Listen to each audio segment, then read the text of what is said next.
So we'll start the session. So before I could start, I would like to make a few announcements. So as a part of the Independence Day celebration, that is Azadi Ka Amrut Mahotsav. So we are conducting a cycling rally on Independence Day early morning. Early morning or 5 o'clock, we'll be conducting a cycling rally. About the information about the rally is already posted in our Telegram link, I think. So in that rally, we'll be driving 3 segments, 75 kilometers, 30, 15. So you can choose anything and you can drive. So it is an organized cycle rally with the professionals. So professionals are going to come and professional cycle rally organized. So everything is arranged and set. So we are celebrating the 75th year. Apart from that, we will be having a flag hoist in the KINGMAKERS IAS Academy, and followed by that, we'll be having a address by the chief guest. So, Kandipa, almost it is finalized now, but officially announce the chief guest. But we have finalized 2 chief guests who will be coming on the Independence Day. Apart from that, we are also planning another event regarding the walk for plastic. So plugging related on our event we are also planning. So I will announce about the plastic event also soon. So it's about the plastic cleaning drive in and around Annanagar. So this is 75th Independence Day we are conducting this year to celebrate our nation's 75 years of independence. 76th Independence Day actually. 75 years of independence and 76th Independence Day. So other celebrate all these arrangements. So with this so this is a registration link. If you want, I'll be posting in the description box. Not now, it will be updated in the description box, those who are seeing online. Or the entire registration link is available in our Telegram channel, official Telegram channel. Telegram channel link is posted in the description box. You can join. So apart from that, a few of you are asking about the how to manage this Group 1, Group 2 and UPSC. Group 1 and UPSC, all these things. So that's why the video on the Group 2 results வந்த பிறகு சொல்லலாம்னு இருக்கேன். So Group 2 results. So Group 2 results வந்த பிறகு சொன்னா it will be better so that உங்களுக்கு ஓரளவுக்கு கரெக்டா இருக்கும். So you'll know whether you are in Group 2 or not. So அது இருக்கு இல்லன்னு தெரிஞ்சிச்சுன்னா அதுக்கு ஏத்த மாதிரி முடிவு எடுக்க முடியும்ல. So அதனால I'll post the video after Group 2. அது வரைக்கும் you can just focus on UPSC. ஏன்னா UPSC aspirants-க்கு TNPSC பொறுத்த வரைக்கும் Group 1 பொறுத்த வரைக்கும் பெருசா வரி பண்ண தேவையில்ல. பிகாஸ் எக்ஸ்ட்ராவா நம்ம படிக்க போறது ஒரே ஒரு விஷயம் தான் unit 8 and unit 9. That is history, geography, economy, polity of Tamil Nadu and Tamil literature. இது மட்டும் தான் எக்ஸ்ட்ராவா படிப்போம். And that is easily achievable within a month. ஒரு 2 weeks உட்காந்து டெடிகேட்டடா படிச்சா கூட போதும். 8 and 9 மிச்சது எல்லாமே whatever you have done for UPSC அதோட ஒரு லெவல் கம்மி தான் Group 1ல எக்ஸ்பெக்ட் பண்ணுவாங்க. ஸோ அதனால no need to worry much about Group 1 prelims now. Just focus on whatever you are doing. Option preparation focus பண்ணுங்க. Group 2 results வந்த பிறகு let us make the video. Okay. So with these 2 announcements, we'll start the today's session. So hi all, I welcome you all for the 5 editorials of the week initiative. In this initiative, we'll be identifying 5 important editorials which came in the Hindu in the last 1 week, and we'll be discussing that with respect to the mains point of view. So the main aim of this initiative is to help you to take the points from the editorials and express those points in your mains answer writing. So this initiative will be a successful one only if you are writing the points which you are taking from this initiative in your mains answers. So that is the ultimate aim, not just sitting and listening to 5 topics of the week. Okay. So mains answer writing is our ultimate focus. So let us focus on that. So with that note, today I have identified 5 editorials. So actually, இதை தாண்டி இன்னொரு 4 editorial முக்கியமானதா இருக்கு. But already I have 3 editorial we already discussed. Elaborately நம்ம 5 editorialsல அவங்க editorialல சொன்னதை விட டீடைல்டா நம்ம discuss பண்ணிருக்கோம். இந்த வாரம் வந்த ஒரு சில editorial அதை நான் எடுக்கல, லாஸ்டா அதை பத்தி சொல்றேன். அதை தாண்டி these 5 are important one for this week. Right to bail and Supreme Court judgment regarding the right to bail and bail provisions. So இதை பத்தி we are going to see. RTI and whistleblowers. So இன்னைக்கு வந்த editorial. So how whistleblowers with respect to RTI Act are being affected. And next one is a very interesting one regarding the space internet. அதாவது satellite internet and 5G. அது ரெண்டுத்தையும் integrate பண்ணணும். We know what is space internet, we know 5G. அது ரெண்டுத்தையும் integrate பண்ணணும்னு ஒரு dimension. Fourth one is about the tiger conservation corridor. And they have scientifically discussed about how to conserve tigers with respect to the importance of corridor. So National Tiger Conservation Authority 32 tiger corridors recognize பண்ணாங்க 2019ல. ஞாபகம் இருக்கா? 2019-20ல they recognized 32 corridors. So அதோட significance என்னங்கிறது தான் இந்த editorial. And last one is a very interesting one. Alcohol prohibition and Hooch tragedy, which has took place recently in Ahmedabad, but it is a constant phenomenon in all the states where they have prohibited alcohol. So அதோட importance என்ன, அதோட dimensions என்ன about this alcohol and thing. So it is very important. Last one is very important with respect to mains ethics point of view. So on that aspect we are going to discuss. So these are all the 5 editorials for the day. So let us go into the today's session. So first editorial is about the reform bail law. So recently there was a Supreme Court judgment in a case which is related to a case pair. What is the name of the case? Satendra Kumar Until versus CBI. And the case the Supreme Court said that right to bail is part of is the default thing. Bail is default and jail is exception. So India the bail given to the accused who have been arrested it is very low. Whenever the people are arrested, bail is always being denied for them, and police are easily arresting for every cases which doesn't need an arrest. So on the issue patina or Supreme Court judgment and it's not the new for the first time Supreme Court is giving. Supreme Court is talking about this now and then for the past many years, but still the issue is continuing for many years. So that is the importance of this judgment. So I have taken points from not only from this editorial. The editorial I have taken points from and 2 other editorials which came this week itself. One Hindu editorial one big editorial இன்னொன்னு small editorial அதை தாண்டி 2 வாரத்துக்கு முன்னாடி there was an FAQ also. So எல்லாத்துல இருந்து சேர்த்து தான் I have taken points not only from this. Okay, so நான் holistic இந்த issue கவர் பண்ணிடலாம் regarding bail. So bail அப்படிங்கிறது நமக்கு prelims point of view already 2021 there was a question. ஞாபகம் இருக்கா? ஜுடிஷியல் கஸ்டடிக்கும் போலீஸ் கஸ்டடிக்கும் உள்ள டிஃபரன்ஸ் என்ன அப்படிங்கிற மாதிரி சிஆர்பிசில இருந்து கொஸ்டின் வந்திருக்கு. ஸோ கிரிமினல் ப்ரொசீஜர் கோட்ல இருந்து கொஸ்டின் வருமா? இதுக்கு முன்னாடி வந்திருக்கானா? வந்திருக்கு, பிரிலிம்ஸ்ல கேட்டிருக்காங்க. ஸோ அப்படி இருக்கும்போது கண்டிப்பா பிரிலிம்ஸ் பாயிண்ட் ஆஃப் வியூல கிரிமினல் ப்ரொசீஜர் கோட்ல இருந்து கொஸ்டின் வரும். அதுக்காக there is no necessity to study entire criminal procedure code until we are law optional. But criminal procedure கோட்ல எது கரண்ட் அஃபேர்ஸ்ல இருக்கோ that thing alone we can study. So அதுல ஒண்ணுதான் இந்த bail laws. ஓகே, ஸோ இதை தாண்டி மெயின்ஸ்லி அந்த டைமென்ஷன்ல கேட்கலாம். since there is a Supreme Court judgment, மெயின்ஸ்லயுமே இந்த ரைட் டு பெயில் பத்தி there can be a question, especially in GS paper 2.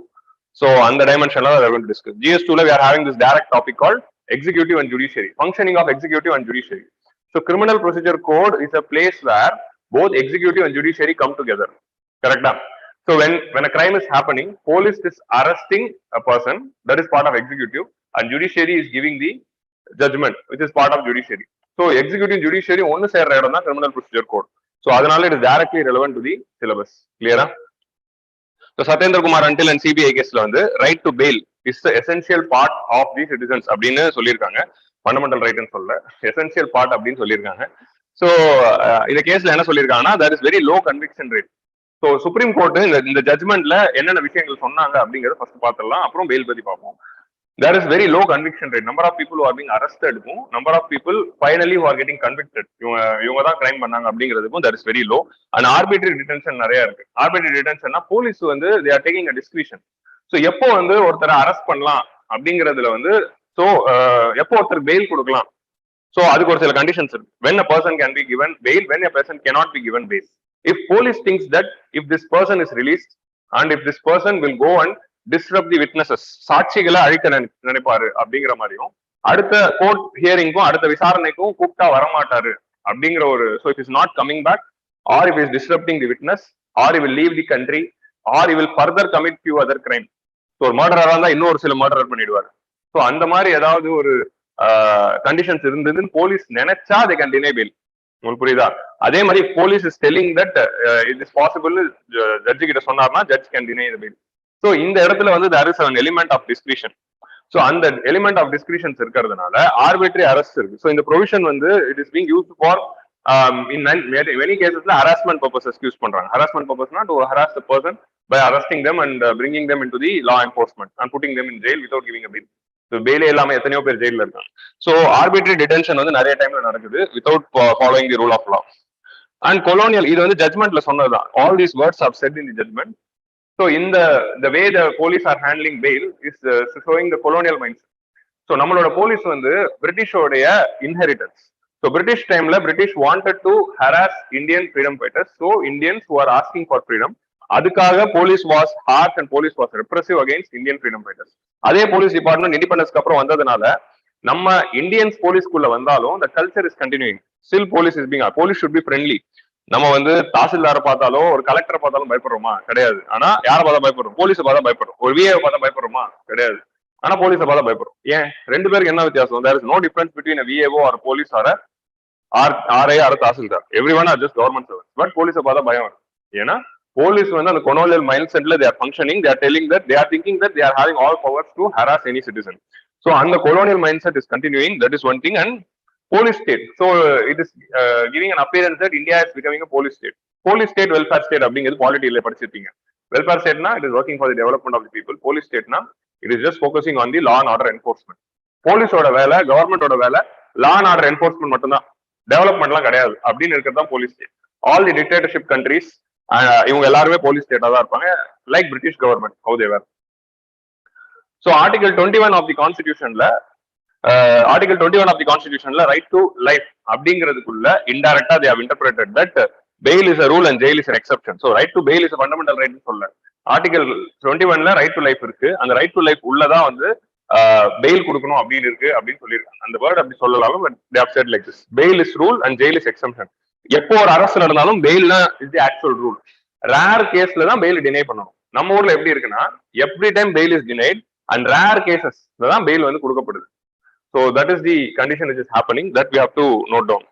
And innocent until proven guilty is another phenomenon which we are following in criminal justice. Every accused is innocent unless or until the final judgment is coming. அது வரைக்கும் அவங்க innocent தான். So அப்படி இருக்கும்போது bail should be given. And misuse of section 41 and 41A. Section 41 and 41A na என்னதுன்னா CRPC, Criminal Procedure Code, talks about the arresting power of police in non-bailable offences. 41 வந்து எதை பத்தி பேசணும்னா police can arrest a person in non-bailable offences. 41A எதை பத்தி பேசணும்னா whenever police calls a person for investigation, that person should come. So உங்களை விசாரிக்கணும் வாங்க அப்படின்னு போலீஸ் கூப்பிடுறாங்கல்ல, ஸோ 41A தான் அதுக்கு பவர் இருக்கு. ஸோ உங்களை விசாரணைக்கும் வாங்க அப்படிங்கிறது வேற, அரெஸ்ட் வாரண்ட் அப்படிங்கிறது வேற. ஒருத்தரை விசாரணைக்காக ஜெயிலுக்கு கூட்டிட்டு போவாங்க, விசாரணை பண்ணிட்டு விட்டுருவாங்க. ஸோ அது விசாரணைக்காக கூப்பிடுறது. 41A அதுக்கான பவர் இருக்கு. அரெஸ்ட் அப்படிங்கிறது டோட்டலா வேற. ஸோ இவங்க கேஸ்ல சம்மந்தப்பட்டிருக்காங்க, அதனால இவங்களை அரெஸ்ட் பண்ணணும் அப்படின்னு சொல்றது அரெஸ்ட். சார்ஜ் ஷீட் இருந்தாலும் அரெஸ்ட் தான் நடக்கும். ஜுடிஷியல் மேஜிஸ்ட்ரேட்டோட கன்சர்னோட தான் அரெஸ்ட் அப்படிங்கிறது போகும். ஸோ 41A மிஸ்யூஸ் பண்ணி விசாரணைக்கு கூப்பிட்டுங்கிற பேர்ல கூப்பிட்டுட்டு அரெஸ்டா அதை அப்படியே கன்வெர்ட் பண்ணிக்கிறாங்க. ஸோ அதுதான் மிஸ்யூஸ் ஆஃப் 41A. 41ல என்ன நடக்குதுன்னா நான் பெயிலபிள் அஃபென்ஸ்ல போலீஸ்க்கு வந்து நான் பெயிலபிள் அஃபென்ஸ்னா என்ன, bailable offence, non bailable offence இருக்கு. பெயிலபிள் அஃபென்சஸ்ல வந்து நீங்க ஒரு கிரைம் பண்ணிருந்தீங்கன்னா கண்டிப்பா பெயில் கொடுத்துருவாங்க, bail is rule. Non bailable அஃபென்ஸ்ல it is description of judge. Judge நினைச்சா பெயில் கொடுக்கலாம், அதை கொடுக்க மாட்டாரு. ஸோ அதான் ரெண்டுத்துக்குள்ள டிஃபரன்ஸ். ஸோ இந்த நான் பெயிலபிள் அஃபென்ஸ்லயும் செக்ஷன் 41A தான் போலீஸ் அதிகமா மிஸ்யூஸ் பண்றாங்க. That is appearing to be a police state, like a police state அப்படின்னு ஜட்மெண்ட்ல சொல்லியிருக்காங்க. ஸோ அந்த ஜட்மெண்ட்ல சொல்லப்பட்ட விஷயங்கள் மட்டும் நான் ஹைலைட் பண்றேன். ஸோ எந்தெந்த செக்ஷன் வந்து ப்ராப்ளம் இருக்கு அப்படிங்கிறது கிளியரா. 41 41A என்னன்னு அதே வந்து கோர்ட் அதே ஜட்மெண்ட்ல என்ன சொல்லியிருக்காங்க, the order the release of under trials. Under trials அப்படிங்கிறவங்க யாருன்னா விசாரணை கைதிகள். ஸோ அவங்க இன்னும் வந்து கன்விக்ட் அப்படின்னு ப்ரூவ் ஆகல, இன்னும் கேஸ் விசாரணையில தான் இருக்கு, இன்னும் கன்விக்ட்னு ப்ரூவ் ஆகல, ஆனா ட்ரையல் போயிட்டு இருக்கு. ஸோ இந்த மாதிரி கேஸ்ல தான் இப்போ ஒருத்தர் அரெஸ்ட் பண்றோம், அரெஸ்ட் பண்ண பிறகு அது அவருக்கு வந்து பெயில் கொடுக்கணும்னா கொடுக்கலாம். அப்படி பெயில் கொடுக்காம இருக்கிற பட்சத்துல that doesn't mean that he is the convict. இன்னும் கேஸ் வந்து விசாரணை நடந்துகிட்டு தான் இருக்கு, போலீஸ் தேடிக்கிட்டு தான் இருக்காங்க. பட் இவரும் ஒரு அக்யூஸ்டா இருக்க வாய்ப்பு இருக்கிறதுனால இவர் கன்விக்ட் ஆகலாம் அப்படிங்கிறதுனாலதான் அவர் ஜெயில பிடிச்சி வச்சிருக்காங்க விசாரணை பண்றதுக்காக. அவர் வெளியே போனா விட்னஸ் எல்லாம் சேஞ்ச் பண்ணிடுவாரு, அவர் ஃபர்தர் கமிட் பண்ணுவார் கிரைம் அப்படிங்கிறதுனால they will not give bail and put him in jail. So அவங்க தான் விசாரணை கைதிகள். ஸோ இந்த விசாரணை கைதிகள் are not convicts but they are still in jail. ஏன்னா bail was denied to them. So அந்த மாதிரி அண்டர் ட்ரையல்ஸ் வந்து இந்தியாவில் வந்து India is having one of the largest proportion of under trials. Almost 75% of இந்தியாவில் இருக்கிற ஜெயில அண்டர் ட்ரையல்ஸ் தான் இருக்காங்க. பொதுவா ஒரு ஊர்ல ஜெயில யார் இருப்பாங்கன்னா கன்விக்ட்ஸ் தான் இருப்பாங்க, குற்றம் செஞ்சவங்க தான் இருப்பாங்க. ஆனா நம்ம ஊர்ல ஜெயில தான் 75% ஆஃப் தி பீப்புள் அண்டர் ட்ரையல்ஸா இருக்காங்க. So 75% data is very important. Under ட்ரையல்ஸ்னா they are just under the investigation. And இதுல இன்னொரு விஷயம் என்ன இருக்குன்னா நம்மளோட ஜெயிலோட ஆக்குபென்சி ரேட் வந்து இட் இஸ் ஆல்மோஸ்ட் அந்த டேட்டா இருக்கும். ஜெயிலோட ஆக்குபென்சி ரேட் வந்து it is huge. So will come to that occupancy rate பத்தி there is a data here. So இந்த அண்டர் ட்ரையல்ஸ் வந்து ரிலீஸ் பண்ணணும். ஸோ இன்னொரு முக்கியமான டேட்டா என்ன சொல்றாங்கன்னா 14% ஆஃப் திஸ் அண்டர் ட்ரையல்ஸ் வந்து they are eligible for bail and they are given bail. நீ பெயில் வாங்கிட்டு போலாம் அப்படின்னு கோர்ட் ஆர்டர் வந்தும் ஜெயிலுக்குள்ளே இருக்காங்க. ஏன்னா அந்த பெயில்ல இருக்க பாண்ட் அவங்களால சப்மிட் பண்ண முடியல. ஸோ பொதுவாக எப்போ பெயில் தருவாங்க அப்படின்னா இவர் வந்து இப்போ ஃபார் எக்ஸாம்பிள் ஒருத்தர் அரெஸ்ட் பண்றோம், இவர் இந்த கேஸ் இன்னும் போயிட்டு இருக்கு, ஃபர்தரா அவருக்கு விசாரணை கூப்பிடலாம், ஏதாவது ஒரு ஃபர்தர் விசாரணை கூப்பிடலாம், இல்ல ஹியரிங் கூப்பிடலாம். அப்படிலாம் அவர் வரணும்னா நம்ம வந்து ஏதாவது ஒரு கண்டிஷன் செட் பண்ணணும். இல்லைன்னா வந்து லைக் என்னென்ன கண்டிஷன் செட் பண்ணுவாங்க, எப்போ உங்களுக்கு பெயில் தருவோம்னா நீங்க வந்து 50 லட்ச ரூபா டெபாசிட் பண்ணணும், இல்ல 5 லட்ச ரூபா டெபாசிட் பண்ணணும். அந்த அவருடைய எக்கனாமிக் ஸ்டேட்டஸ்க்கு ஏற்ற மாதிரி ஒரு அமௌண்ட் பண்ணுவாங்க. இவ்வளவு லட்ச ரூபா நீ டெபாசிட் பண்ணணும். ஏன்னா நீ இன்கேஸ் பெயில பிரேக் பண்ணா அந்த காசு போயிடும். நீ பெயில டிசிப்ளினா இருந்தா ஃபைனலா கேஸ் முடியும் போது அந்த காசு திரும்ப வந்துடும். So it is deposit amount தான். ஸோ அந்த காசை டெபாசிட் பண்ண சொல்லுவாங்க. அடுத்து வந்து என்ன சொல்லுவாங்கன்னா, நீங்க வந்து டெய்லி ஒரு வாட்டி வந்து போலீஸ் ஸ்டேஷன்ல சைன் பண்ணணும். ஏன்னா இந்த ஊர்ல தான் இருக்கேன் அப்படிங்கிறது காட்டணும். ஸோ இந்த மாதிரி ஒரு கண்டிஷன் இருக்கும். இந்த டிஸ்ட்ரிக்ட் ஜூரிடிக்ஷன் விட்டு வெளியே போகக்கூடாது, இல்லைன்னா இந்த ஸ்டேட் ஜூரிடிக்ஷன் விட்டு வெளியே போகக்கூடாது. இந்த மாதிரி ஒரு சில கண்டிஷன்ஸ் இருக்கும். அதே மாதிரி வீட்டு பத்திரம் ஏதாவது இருந்துச்சுன்னா அந்த பத்திரத்தை வந்து சப்மிட் பண்ண சொல்லுவாங்க. நீங்க பெயில பிரேக் பண்ணீங்கன்னா அந்த பத்திரம் வீடு போயிடும். அப்படி இல்லைன்னா அந்த ஊர்ல இருக்கிற ஏதோ உங்க ஃபேமிலி மெம்பர் ஒருத்தர் கேரண்டி கையெழுத்து போட சொல்லுவாங்க. ஸோ நான் இவருக்காக கேரண்டி போடுறேன், நான் ensure that is not running away. So அந்த மாதிரி ஃபேமிலி மெம்பர்ஸ்ல யாராவது ஒருத்தர் கேரண்டி கையெழுத்து போட சொல்லுவாங்க. ஸோ இந்த மாதிரி ஒரு சில கண்டிஷன்ஸோட தான் பெயில் கொடுப்பாங்க. அதான் வந்து கண்டிஷனல் பெயில். இந்த கண்டிஷனல் பெயில் அப்படிங்கிறது கொடுத்தும் 14% ஆஃப் தி ஆளுங்க ஜெயில விட்டு போகாம இருக்காங்க இந்தியால. ஏன்னா அவங்க கிட்ட வீட்டு பத்திரம் இல்ல, கண்டிஷன்ல இருக்கு காசு இல்ல, அவங்களுக்காக சைன் போடுறது வீட்டுல ஃபேமிலி மெம்பரும் இல்லை. ஸோ அப்போ புவர் பீப்புளும் காசு இல்லைனாலும் வீடு சொத்து இல்லைனாலும் அவங்களுக்கு பெயில் இல்லை. ஸோ காசு இருந்தா பெயில். ஸோ இங்க ரிச்சுக்கும் புவருக்கும் நடுவில் டிஸ்பாரிட்டி கிரியேட் பண்றோம்ல. ஸோ ரிச்னா நீ பெயில் வாங்கிக்கலாம், புவர்னா உனக்கு பெயில் கிடையாது. அப்படிங்கிற போது இங்க right to equality article 14 is coming into question.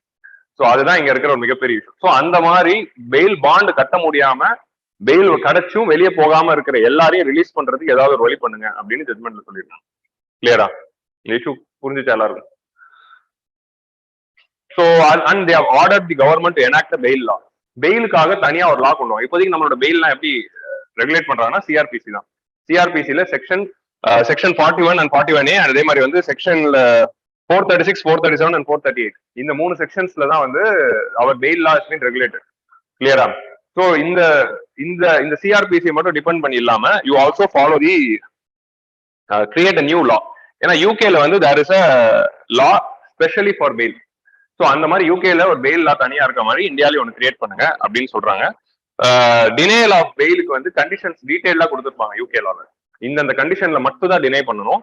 அது வந்து எக்ஸப்ஷனல் கேசஸ்ல தான் டினை பண்ணணும். And judge should give the reasons in writing. Judge வந்து ஓப்பனா ஒரு ஸ்டேட்மெண்ட் வந்து ரைட்டிங்ல கொடுத்தா மட்டும்தான் bail will be denied and you will not be given bail அப்படிங்கிறது யூகே லாலே அது இருக்கும். நம்ம ஊர்ல வந்து இது வாயில தான் இருக்கு. Bail is rule and jail is exception அப்படிங்கிறது. அதை லீகலைஸ் பண்ணுங்க அப்படிங்கிறது தான் court has given order. So it is now role of the executive to bring in a law and legislature to pass it in parliament. Clear? So the defendant will fail to surrender. அது என்னென்ன condition UK லால இருக்கும்னா, if the person is failing to surrender or if it is possible to commit an offense or interfering with witness, court has to give reason. So இந்த மாதிரி விஷயங்கள்லாம் லாலே ஒரு பார்ட்டா கொண்டு வந்து bring in a law, separate law அப்படின்னு சொல்லியிருக்காங்க. So அதே மாதிரி வந்து bail cases should be disposed by 2 weeks. ஒருத்தர் பெயிலுக்கு அப்ளை பண்றாருன்னா 2 வாரத்துல டிஸ்போஸ் பண்ணணும். ஆன்டிசிபேட்டரி பெயில்னா 6 வாரத்துல டிஸ்போஸ் பண்ணணும். ஆன்டிசிபேட்டரி பெயில்னா என்னதுன்னா, போலீஸ் அரெஸ்ட் பண்றதுக்கு முன்னாடியே பெயில் வாங்குறது. எனக்கு இந்த கேஸ்ல அரெஸ்ட் பண்ண சான்சஸ் இருக்கு, ஆனா நான் கேஸ்ல சம்பந்தப்பட்டு இல்ல, ஆனா என்ன விசாரணைக்காக அரெஸ்ட் பண்ண வாய்ப்பு இருக்கு அப்படின்னு யாராவது ஃபீல் பண்ணாங்கன்னா they can go and file anticipatory bail. அதான் வந்து முன்ஜாமீன் அப்படின்னு சொல்லுவாங்க. வேற சோ அந்த 3 செக்ஷன் தான் அது. ஸோ 436, 437 and 438 வந்து they are talking about bail. when a court can give bail அப்படிங்கறத ப்ரொவிஷன்ஸ் கொடுக்கறது தான் இந்த 3 செக்ஷன். ஓகே. 438 வந்து ஆன்டிசிபேட்டரி பெயில், 36 37 நார்மல் பெயில். இதை பத்தி நான் டீடைல்டா எக்ஸ்பிளைன் பண்ற செக்ஷன்ஸ் தான் இது. கிளியரா? ஸோ இந்த விஷயங்கள் எல்லாமே லா, இது யூகே லால இருக்கிறது. Actually these are all the provisions of UK law.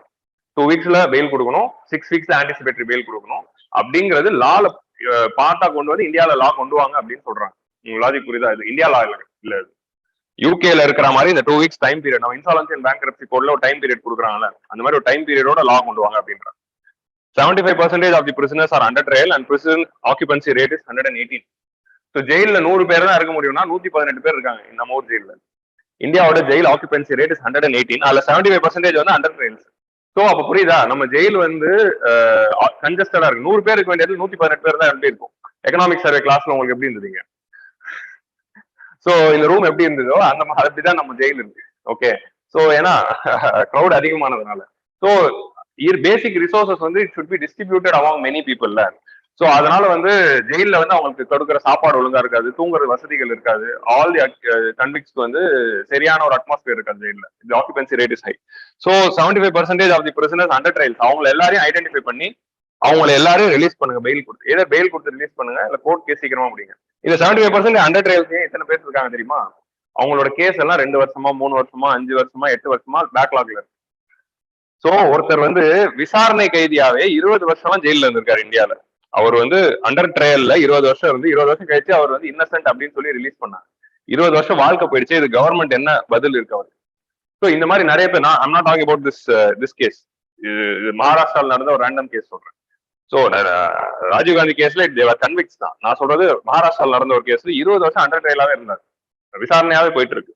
So 20 வருஷம் முடியல, நீங்க நிரபராதின்னு சொல்லி வெளியே அனுப்புறாங்க. So that is the actual thing. So இந்த ஜுடிஷியல் லாக்குனா தான் வந்து we have to address because of the judge vacancies. So court vacancies இருக்கு, பேக்லாக் ஆஃப் கேசஸ் இருக்கு, அதனாலே எல்லாமே டிலே ஆயிட்டு இருக்கு. ஸோ இதுக்கெல்லாம் சரிப்படுத்தணும். ஸோ இந்த லாவை போடணும்னா இப்போதான் இவ்வளவு நேரம் நம்ம டிஸ்கஸ் பண்ண பாயிண்ட்ஸ் எல்லாம் எங்க எதுல இருந்ததுன்னு வைங்களேன். இந்த பாயிண்ட் எல்லாமே இந்த எஃப்ஏக்யூல இருந்த பாயிண்ட். இந்த அப்கோர்ஸ் இந்த ஜட்மெண்ட்ல இது வரைக்கும் எஃப்ஏக்யூ இருந்த பாயிண்ட் தான். இந்த 75% இருந்தா எடிட்டோரியல் ஆரம்பிக்குது. இதுக்கு முன்னாடி இருந்ததெல்லாம் எஃப்ஏக்யூ பாயிண்ட்ஸ் தான். இந்த ஜட்மெண்ட்ல என்ன சொல்றாங்கன்னா, இந்த லா கொண்டு வரும்போது எப்படிப்பட்ட லாவா கொண்டு வரணும்? ஒன்னு ஆல்ரெடி வந்து யூகேல இருக்கிற மாடல்ல கொண்டு வாங்க. இன்னொன்னு என்னதுன்னா, யூ நீட் எம்பரிக்கல் எவிடன்ஸ். ஒரு சில டேட்டா இருந்தா மட்டும்தான் லாவை கொண்டு வர முடியும். ஸோ நம்ம எதுக்கு டேட்டா வச்சிருக்கோம்? Why we need data? Only with data we can make policy. கரெக்டா? ஒரு டேட்டா இருந்தாதான் அந்த டேட்டாக்கு ஏற்ற மாதிரி, ஸோ என்ன ப்ராப்ளம் அப்படிங்கிறதுக்கான ஒரு டேட்டா கிடைச்சாதான் அதுக்கேற்ற மாதிரி பாலிசி பண்ண முடியும். இப்போ நம்ம கிட்ட ஒரு டேட்டா இருக்கு, 75% of the prisoners under trials அப்படின்னா, அப்போ நம்ம ஜெயில அண்டர் ட்ரையல்ஸ் அதிகமா இருக்காங்க. ஸோ அவங்களை குறைக்கிறதுக்கு ஒரு பாலிசி கொண்டு வரணும். So data will lead to policy. ஆனா we are not having empirical data regarding the demography of people, offenses. அந்த அண்டர் ட்ரையல்ஸ் இருக்காங்கல்ல, அந்த அண்டர் ட்ரையல்ஸோட டெமோகிராஃபி டேட்டா இல்ல, அவங்களோட என்ன அஃபென்ஸ் கமிட் பண்ணாங்கிற டேட்டா இல்ல, டைம்லினஸ், அவங்க எத்தனை நாளா அந்த கேஸ் பெண்டிங், அவங்களோட சோஷியோ எக்கனாமிக் பேக்ரவுண்ட், இதுக்கான டேட்டாவே வந்து நம்ம கிட்ட கரெக்டா இல்ல. எல்லா ஜெயிலையுமே பெர்ஃபெக்டா இல்ல. இந்த டேட்டா கரெக்டா இருந்தாதான் அதுக்கேற்ற மாதிரி ஒரு லா கொண்டு வர முடியும். ஃபர்ஸ்ட் இதுக்கான டேட்டாவை கேதர் பண்ணணும் அப்படிங்கிறது ஒரு ரெக்கமெண்டேஷன் கொடுக்குறாரு. ஓகே, ஆத்தர் வந்து எடிட்டோரியல்ல. நெக்ஸ்ட் வந்து கரண்ட் பெயில் லா. இது நம்ம ஆல்ரெடி டிஸ்கஸ் பண்ணோம். Current bail law is anti poor and disproportionately burdens the marginalise. இப்போ இந்த 75% ஆஃப் ஜெயில அண்டர் ட்ரையல்ஸா இருக்காங்களே, எல்லாருமே ஏழைகள் தான். உங்களுக்கு புரியுதா? Every one is a poor person who is not having money, who is not having people to come and ask. ஃபேமிலியில வந்து நீ பையனே இல்லை அப்படின்னு விட்டுருப்பாங்க, ஏன்னா ஜெயிலுக்கு போயிட்டாருங்கிறதுனால. ஸோ வீட்டுல இருந்து வந்து பாக்குறதுக்கும் ஆள் இல்லை, ஏழை மக்கள் தான் வந்து மார்ஜினலைஸ் பீப்புள் தான், they are part of the under trials. Huge cost and need for assets. So சொத்து இருக்கணும். உங்களுக்கு பெயில் எப்போ கண்டிஷனல் பெயில் கிடைக்கும்? You should have assets. Huge cost வந்து ஷூரிட்டி கொடுக்கணும். ஃபேமிலில இருந்து யாராவது ஒருத்தர் வந்து சைன் போடணும், ஐடி ப்ரூஃப் கொடுக்கணும். ஸோ ஐடி ப்ரூஃப் இல்லாததுனாலையும், அசட்ஸ் இல்லாததுனாலையும், காசு இல்லாததுனாலையும், ஃபேமிலியில கான்டாக்ட் இல்லாததுனாலையும் ஜெயில இருக்காங்க. ஸோ இவங்க தட் இஸ் தி ப்ராப்ளம். அந்த 93% டேட்டா என்னதுன்னா, இந்த நம்ம ஜெயில இருக்கிற அண்டர் ட்ரையல்ஸ்ல 93% ஆஃப் தி பீப்புளுக்கு அசட் இல்லையா. Not all the jails, Yerawada prison மட்டும். மகாராஷ்டிரால இருக்க எராவாடா பிரிசன் மட்டும் ஒரு கேஸ் ஸ்டடியா எடுத்து ரீட் பண்ணும்போது அவங்க என்ன சொல்றாங்கன்னா, அந்த ஜெயில இருக்கிற அண்டர் ட்ரையல்ஸ்ல 93% பீப்புள் கிட்ட சொத்து இல்ல. ஸோ அப்ப 93% கண்டிஷனல் பெயில் கொடுக்க முடியாது நம்ம லா படி. ஸோ இதனாலதான் bail law is anti poor அப்படின்னு சொல்றாங்க. கிளியரா? இந்த 93% இன் எராவாடா ஜெயில் மட்டும் தான். நீங்க கேஸ் ஸ்டடியில எக்ஸாம்பிளா எழுதும்போது remember it is Yerawada jail. Okay, so அதுல அந்த ஜெயில் வரும். இன்னும் எராவாடா ஜெயில் பத்தி சொல்லணும்னா ஹிஸ்டரிக்கு தான் நம்ம போகணும். ஹிஸ்டரியில எங்க வரும்? பூனா பேக்ல காந்தி அண்ட் அம்பேத்கருக்கு நடுவில் நடந்த அந்த பேக்ட் வந்து அங்கதான் நடக்கும். பிளஸ் பெயில் பத்தி ஒரு கொஸ்டின் வந்துச்சுன்னா இதை வச்சு நம்மளால எழுத முடியும் மேக்ஸிமம். கிளியரா? சோ இதுல நீங்க பிரிலிம்ஸ் பாயிண்ட் ஆஃப் வியூல எது பார்க்கணும் அப்படின்னா, செக்ஷன் 41, 41A, செக்ஷன் 436, 437, இதுதான் வந்து பெயில் சம்பந்தப்படுற சிஆர்பிசி செக்ஷன்ஸ். இந்த செக்ஷன் மட்டும் என்னன்னு பாருங்க, அவ்வளவுதான். வேற எதுவும் பார்க்க தேவை. இது மட்டும் என்னன்னு பாருங்க. நான் பிரிலிம்ஸ்ல ஆல்ரெடி வந்து ஜுடிஷியல் கஸ்டடி, போலீஸ் கஸ்டடினா என்னன்னு கேட்டிருக்காங்க. சோ இப்போ நமக்கு வந்து பெயிலபிள் அஃபென்ஸ்னா என்ன, நான் பெயிலபிள் அஃபென்ஸ்னா என்னன்னு கேட்பாங்க. பெயிலபிள் அஃபென்ஸ்னா bail is the right and jail is exemption. Non bailable offense na jail is the rule and bail is exemption. புரியுதா? சோ அதான் bailable, non bailable offense. Cognizable, non cognizable offense na என்ன? Warrant இருந்தா மட்டும்தான் arrest பண்ண முடியும் அப்படின்னு சொல்றது வந்து நான் காக்னிசபிள் அஃபென்ஸ். வாரண்ட் இல்லைனாலும் அரெஸ்ட் பண்ணலாங்கிறது காக்னிசபிள் அஃபென்ஸ். கிளியரா? இந்த மாதிரி அதே மாதிரி காம்பவுண்டபிள், நான் காம்பவுண்டபிள் அஃபென்ஸ் இருக்கு. அது என்ன? கேஸை வித்ரா பண்ணா அந்த கேஸ் கிடையாது. கேஸ் கம்ப்ளைண்ட் கொடுக்குறாங்களே, கம்ப்ளைண்ட் கொடுக்குறோம், கேஸ் எடுத்துட்டாங்கன்னா அது வந்து கேஸ் கிடையாது. So you can compromise between the people. நான் காம்பவுண்டபிள் அஃபென்ஸ்னா கேஸ் கொடுத்தாலும் கொடுக்கலனாலும் அது கிரைம் தான் பை டிஃபால்ட். இப்போ murder is non compoundable. Murder செஞ்ச வீட்டுல இருந்து இவர் மேல கேஸ் கொடுக்காதீங்க அப்படின்னா போலீஸ் விட்டுறாரு. So that is non compoundable. Sexual harassment is non compoundable. So கிளியரா? So will go to next editorial. கிளியரா எல்லாருக்கும்? நெக்ஸ்ட் வந்து we need to protect the whistleblowers. So next one is RTI Act பத்தின ஒரு முக்கியமான editorial. So Right to Information Act was passed in 2005. கரெக்டா? and it is a very important act with respect to Indian history. Indiaவுடைய democratic historyல one of the most significant act is RTI Act, which strengthened the citizens participation in governance. ஏன்னா citizen can demand any data from government. Government உடைய functioningல இருந்து any data கேட்கலாம். Of course section 8ல there are certain exemptions, national security அந்த மாதிரி இருக்கு. But அதை தாண்டி பேசிக் data எது வேணா கேட்கலாம். எந்த ஒரு கவர்மெண்ட் ஆஃபீஸ்க்கு வேணா போயிட்டு ஏன் இது நடக்குது, ஏன் இது நடக்கல, எனக்கு டீடைல்ஸ் தாங்க, ஃபைல் தாங்க அப்படின்னு கேட்கலாம் RTI Actல. So according to RTI Act, every government office they will appoint a person called Chief Information Officer. So on the information officer கிட்ட போயிட்டு you can file the RTI. அந்த RTIல வந்து they should give the data for you within 30 days. So இந்த மாதிரி ஒரு சில கண்டிஷன்ஸ்ல இருக்கும். லட்சுமிகாந்த்ல அதை பத்தி படிங்க. அதே மாதிரி every stateல there should be a state information commission. Every national levelல there should be a central information commission. So உங்களுடைய அந்த பர்டிகுலர் கவர்மெண்ட் ஆஃபீஸ்ல உங்களுக்கு அந்த இன்ஃபர்மேஷன் ஆஃபீஸர் டேட்டாவை டினை பண்ணிட்டாருன்னா நீங்க அடுத்த அப்பீல் வந்து அங்க ஒரு அப்பலேட் ஆஃபீஸர் இருப்பாரு. அப்பலேட் ஆஃபீஸரும் டினை பண்ணிட்டாருன்னா நீங்க ஸ்டேட் இன்ஃபர்மேஷன் கமிஷன் இல்ல சென்ட்ரல் இன்ஃபர்மேஷன் கமிஷன் போகலாம். ஸ்டேட் ரிலேட்டட் விஷயத்துக்கு ஸ்டேட்டுக்கு போகலாம், சென்ட்ரல் ரிலேட்டட் விஷயத்துக்கு சென்டருக்கு போகலாம். இட்ஸ் நாட் தட் ஸ்டேட் இல்லைன்னா சென்டருக்கு போலாங்கிறது இல்ல. நீங்க அப்பலேட் அத்தாரிட்டி கிட்ட இருந்து அது சென்ட்ரல் ரிலேட்டட் இஷ்யூனா சென்ட்ரலுக்கு போகணும், ஸ்டேட் ரிலேட்டட் இஷ்யூனா ஸ்டேட்டுக்கு போகணும். அந்த மாதிரி தான். So they are the things. So இந்த ஒரு ஸ்ட்ரக்சர்ல தே brought this RTI Act. So உங்களுக்கு டேட்டாவை டினை பண்ணாங்கன்னா டினை பண்ற டேஸ்க்கு எல்லாத்துக்கும் ஃபைன் கட்டணும். அந்த பர்டிகுலர் ரெஸ்பான்சிபிள் ஆஃபீஸர் அவரோட காசுல எடுத்து கொடுக்கணும். ஏன் டேட்டா கொடுக்க டினை பண்ணாருன்னா. ஸோ இந்த மாதிரி நிறைய ப்ரொவிஷன்ஸ் வச்சு ஒன் ஆஃப் தி ரிமார்க்கபிள் லாவா இருந்தது. But over the period of time அதோடைய ஃபங்க்ஷனிங் வந்து டிக்ளைனிங் ஆகிட்டே இருக்கு. அகைன் 2019ல வந்த அமெண்ட்மெண்ட் ஆக்ட் வந்து இன்னும் வந்து the independence of central information கமிஷனை வந்து எரோட் பண்ணிடுச்சு. அது ரிலேட்டடா ஒரு UPSC கொஸ்டின் கூட வந்தது. How the recent amendments to the RTI Act has eroded the autonomy of Central Information Commissioner. So இந்த மாதிரி RTI அப்படிங்கிறது ஒரு முக்கியமான ப்ரொவிஷன். அதுல ஒரு விஷயத்தை எடுத்து இவங்க பேசுறாங்க. என்னதுன்னா crimes against the RTI activist. So RTI ஆக்டிவிஸ்ட்னு ஒரு new types of pressure group வந்து எமர்ஜ் ஆச்சு. ஸோ தீஸ் பீப்புள் அவங்களோட வேலை என்னதுன்னா RTI ஃபைல் பண்ணி கவர்மெண்டோட டேட்டா எடுத்து கவர்மெண்ட் எக்ஸ்போஸ் பண்றது. ஸோ இந்த மாதிரி ஒரு குரூப் ஆஃப் ஆக்டிவிஸ்ட் வந்தாங்க. ஸோ அந்த ஆக்டிவிஸ்டுக்கு மேல ஹராஸ்மெண்ட் நடக்குது from the law enforcement side and from the people who could have done mistakes or corruption or something. So அந்த right to protect the RTI activist, அந்த RTI ஆக்டிவிஸ்ட் ப்ரொடெக்ட் பண்ணணுங்கிறது தான் இந்த ஆக்ட் பேசுது. ஸோ ஆல்ரெடி வந்து we are having an act called Whistleblowers Act. 2014ல அந்த ஆக்ட பாஸ் பண்ணாங்க. Whistleblowers Act அப்படிங்கிறது என்ன அப்படிங்கிறதும் அதுக்கும் RTIக்கு என்ன சம்பந்தம்ங்கிறது நம்ம எடிட்டோரியல் குள்ள போகும்போது we'll discuss. ஸோ GS2ல கவர்னன்ஸ்ல டிரான்ஸ்பரன்சி அப்படிங்கிறது டைரக்ட்லி சிலபஸ்ல கொடுக்கப்பட்ட ஒரு வேர்ட், டிரான்ஸ்பரன்சி அப்படின்னு. GS4ல RTI itself is directly given in syllabus and probity in governance directly is there in syllabus. So GS2லயும் GS4லயும் one of the important part வந்து RTI Act. ஸோ நான் RTI Actலாம் ஃபுல்லா படிக்கணும். RTI Act, MG நரேகா, இந்த மாதிரி ஒரு சில ஆக்ட்லாம் இருக்கு, அதெல்லாம் ஃபுல்லா அப்படியே வந்து நமக்கு தேவைப்படும். So centre for law and democracy is an international NGO. According to that இவங்களோட ரோல் என்னதுன்னா they will be giving the report by releasing the rank for various RTI Act throughout the world. எல்லா நாடுகளையும் ஒரு information act இருக்கும்ல, அந்த act வந்து rank பண்றாங்க. அதுல இந்தியா வந்து டாப் 5th பொசிஷன் வந்து கொடுத்துருக்காங்க. So India's RTI Act is considered to be the 5th best act in the world அப்படின்னு சொல்றாங்க. ஆக்ட் வைஸா, இம்ப்ளிமெண்டேஷன்ல சொல்ல, ஆக்ட் வைஸா சொல்றேன். ஓகே, ஸோ அப்படி 5வது டாப் பெஸ்ட் ஆக்ட் இருக்கு. இந்த டேட்டா வந்து ஏன் முக்கியம் அப்படின்னு நான் சொல்றேன்னா, இதை நம்ம ஆன்சர் ரைட்டிங்ல யூஸ் பண்ணலாம். ஆன்சர் ரைட்டிங்ல யூஸ் பண்ணும்போது எங்க வேணா யூஸ் பண்ணலாம். நம்ம வந்து நல்ல ஆக்ட் போடுறோம், டெமோக்ரஸி ஸ்ட்ராங்கா இருக்கு, நம்ம சூப்பர் டெமோக்ரஸி வச்சிருக்கோம், இல்ல டெமோக்ரஸில ப்ராப்ளம் இருக்குன்னு சொல்லும்போது ஆக்ட் வந்து 5th லார்ஜஸ்டா இருந்தாலும் இம்ப்ளிமெண்டேஷன்ல இல்லையே அப்படிங்கிற மாதிரி உங்களுக்கு புரியுதா? ஏன்னா டெமோக்ரஸி இண்டெக்ஸ்ல நம்மள வந்து என்னன்னு சொல்றாங்க, எலக்ட்ரல் ஆட்டோக்ரஸி அப்படின்றாங்க. ஸோ அப்படி இருக்கும்போது this data can be used in any way. So அதனால it is very important data which you have to know. அந்த எடிட்டோரியல்ல இருந்து நம்ம எடுக்க வேண்டிய டேட்டா. அதே மாதிரி இந்த NGO பத்தி படிங்க, centre for law and democracy. So it is Canada based NGO. So RTI இது வந்து RTI ரிலேட்டட் கீவேர்ட்ஸ். RTI பத்தி ஒரு கொஸ்டின் வந்ததுன்னா இந்த கீவேர்ட்ஸ் உங்க ஆன்சர்ல இருக்கும். Okay, what RTI is doing? It is increasing the participative policy making. People participating in the policy making, making public authorities accountable. மக்களுக்கு RTI வந்த பிறகு கவர்மெண்ட் அத்தாரிட்டிஸ்லாம் பயப்பட ஆரம்பிச்சாங்க. ஸோ எப்படின்னா, இதுக்கு RTI வரதுக்கு முன்னாடி நம்ம என்ன வேணா பண்ணிக்கலாம், நம்ம சொல்றது தானே டேட்டா அப்படிங்கிற மாதிரி இருக்கும். நம்ம சொல்றது தானே, ஏன்னா கவர்மெண்ட் ஆஃபீஸர்ஸ்க்கு வந்து அந்த ஒரு அத்தாரிட்டி இருக்கும். கலெக்டர்ல இருந்து ஆரம்பிச்சு VAO வரைக்கும் சொல்றோம், பியூன் வரைக்கும். ஆனா RTI வந்ததுக்கு அப்புறம் இது RTIல கேட்டா என்ன ஆகுது அப்படிங்கிற ஒரு தாட் அவங்களுக்கு வந்துடும். எந்த ஒரு ஃபைலா இருந்தாலும், எந்த ஒரு டாக்குமெண்டா இருந்தாலும், இது RTIல கேட்டா நம்ம என்ன பண்றது அப்படிங்கிற ஒரு தாட் அவங்க மைண்ட்ல எப்பவுமே இருந்துகிட்டே இருக்கும்.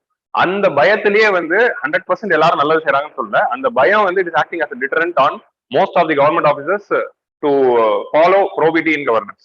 உங்களுக்கு புரியுதா? It is acting as a deterrent factor for many government officials, and personally many of them have said to me RTI activist வந்து நினைச்சாலே பயமா இருக்கும் அப்படிங்கிற மாதிரி ஒரு சில சர்வீஸ்ல இருக்கிறவங்க வந்து என்கிட்ட சொல்லியிருக்காங்க. So participatory policy making public authorities accountable, ஏன்னா it is acting as deterrent factor. அதுக்கப்புறம் வந்து transparent decision making.